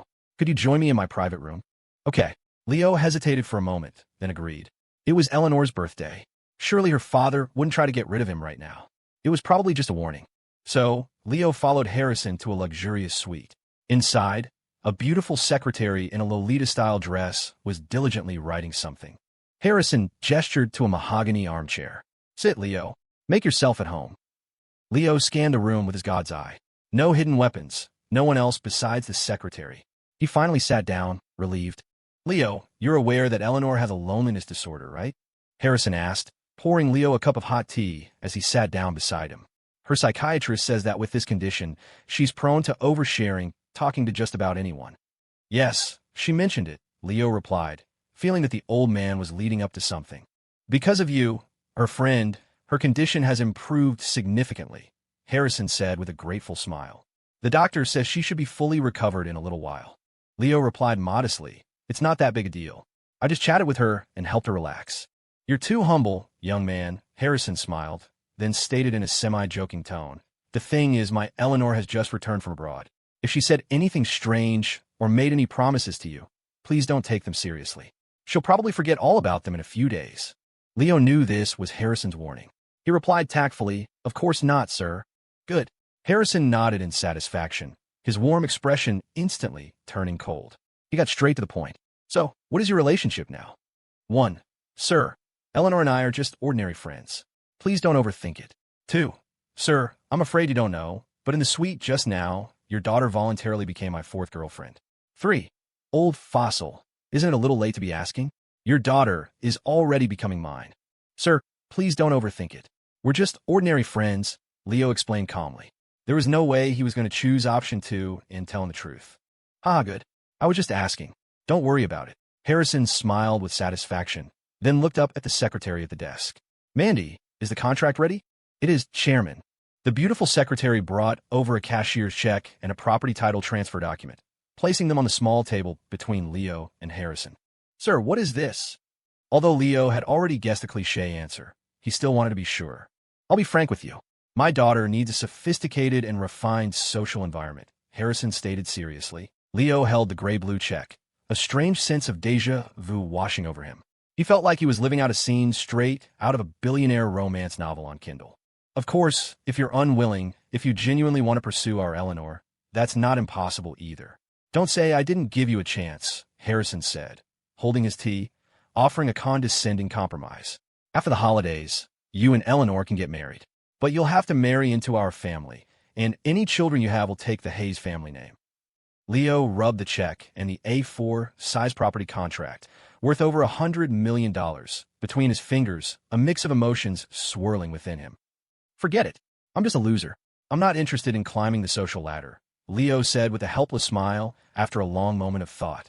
He picked up the smooth fountain pen and wrote the date and his name on the check. Then, in a long series of black boxes, he filled in the amount he wanted.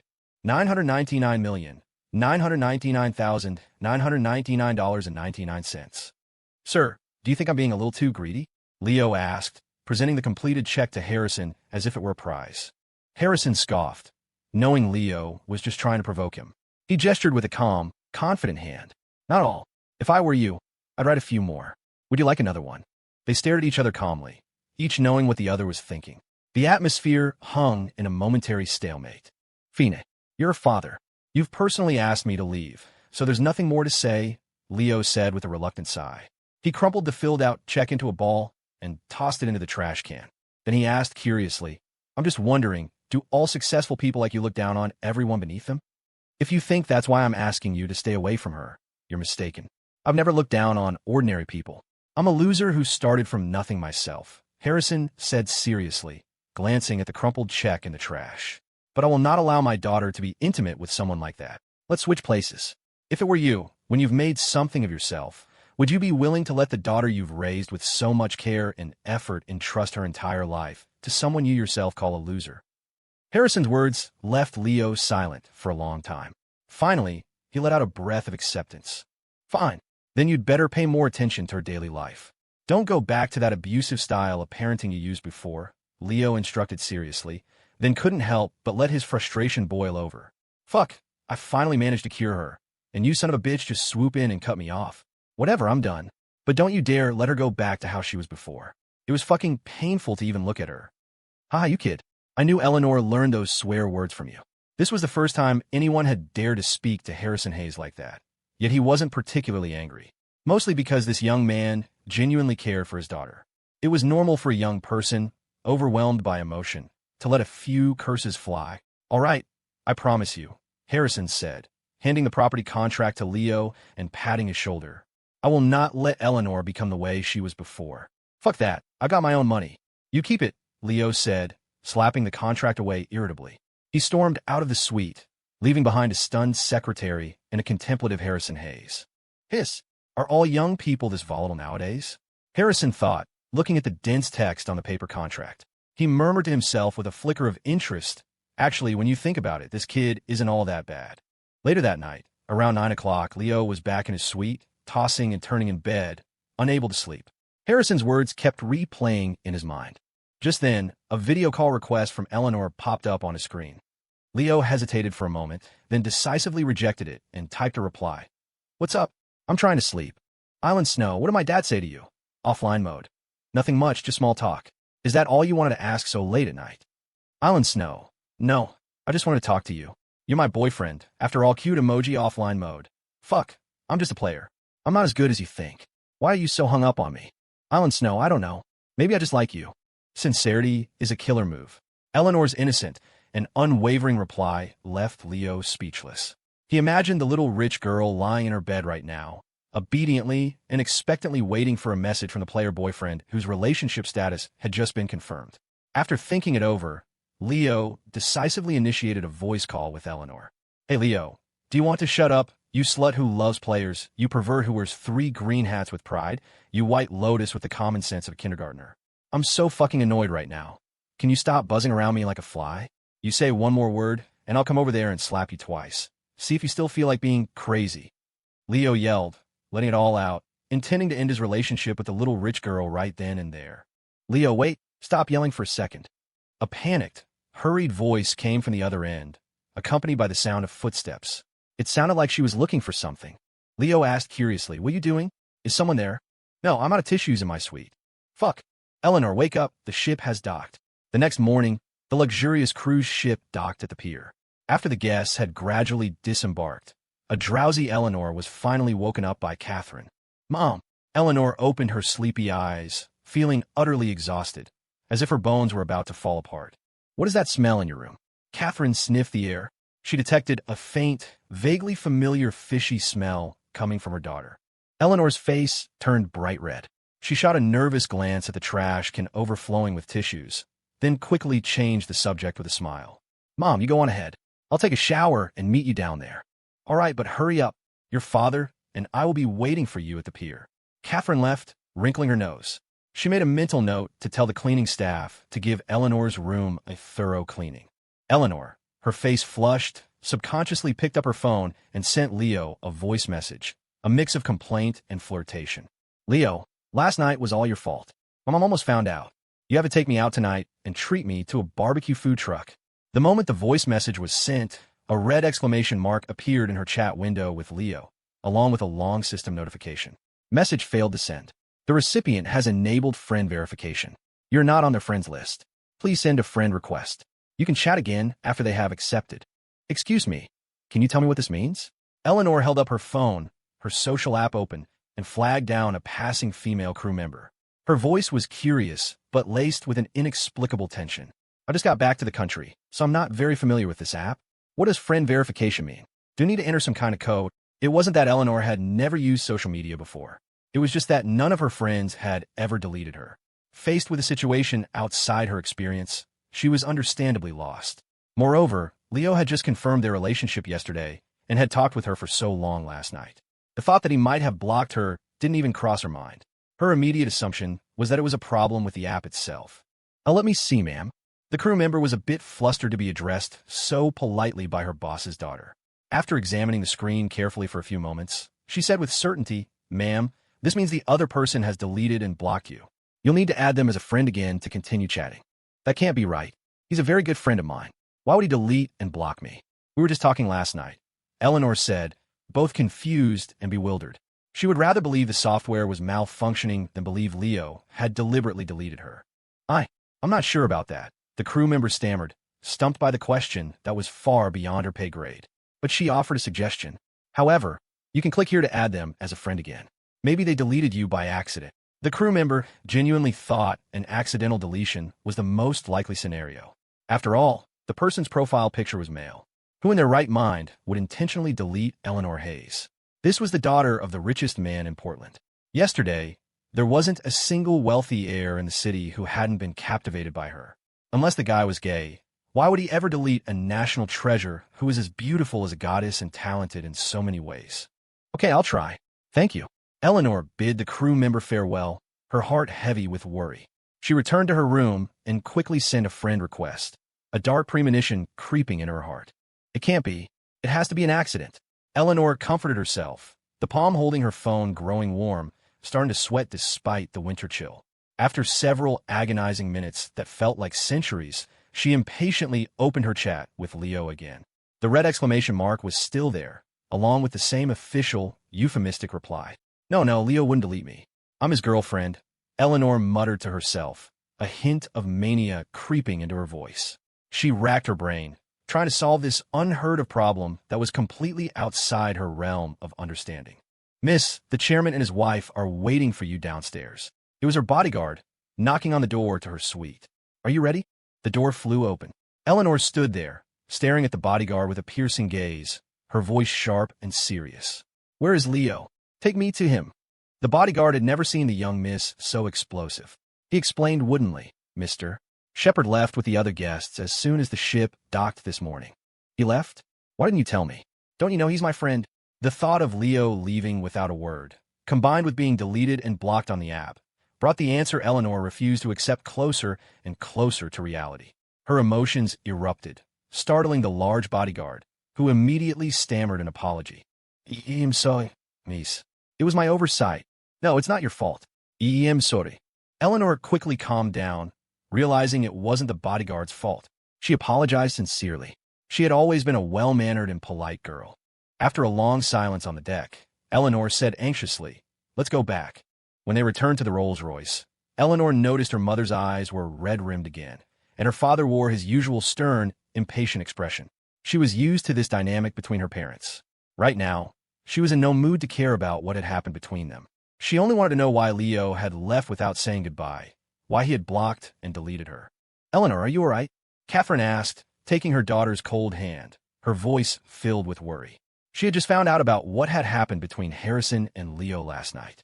Catherine hated her heartless husband for chasing away the boy her daughter cared so much about, and on her birthday of all days. He could have at least waited until her daughter's condition had fully stabilized before slowly separating them. Eleanor didn't respond to her mother. She just sat there quietly, her head bowed, her expression eerily calm, her eyes seemingly drained of all color. She looked even more lifeless than when she had first returned to the country. Damn it, I told him to keep his distance, not to be so ruthless and just disappear, Harrison thought, rubbing his temples in frustration. He watched his daughter's gaunt, anxious reflection in the rearview mirror, praying silently that this wouldn't trigger another episode. Back at Willow Creek Estates, Eleanor followed her parents like a zombie, a soulless shell walking into the mansion. She trudged heavily up the stairs. Catherine watched her daughters retreating back with a pained heart, then turned to her husband with a vicious warning. Hayes, if anything happens to our daughter again, I'm divorcing you immediately. Harrison felt a lump in his throat. He was also terrified that his daughter would revert to her former isolated state. He was even tempted to call Leo and ask him to come back. Eleanor returned to her room, took out her laptop, and started searching for the social media company's official customer service number. She had to make one last attempt. Hello. Thank you for calling customer support. How can I help you? Hi. Hello. My boyfriend accidentally deleted me as a friend on your app. How can I add him back? You could try resending a friend request, ma'am. Once he accepts, you will be friend again. I tried that. What if he doesn't accept? I'm very sorry, but there's nothing we can do in that case. Then can you give me my boyfriend's address? I'll go find him myself. I'm sorry, ma'am, but we are obligated to protect the privacy of all our users. We cannot provide you with another user's personal information. I can give you money. Ma'am, this isn't about money. $10 million. If that's not enough, $20 million. Please, he's really important to me. Click. Beep.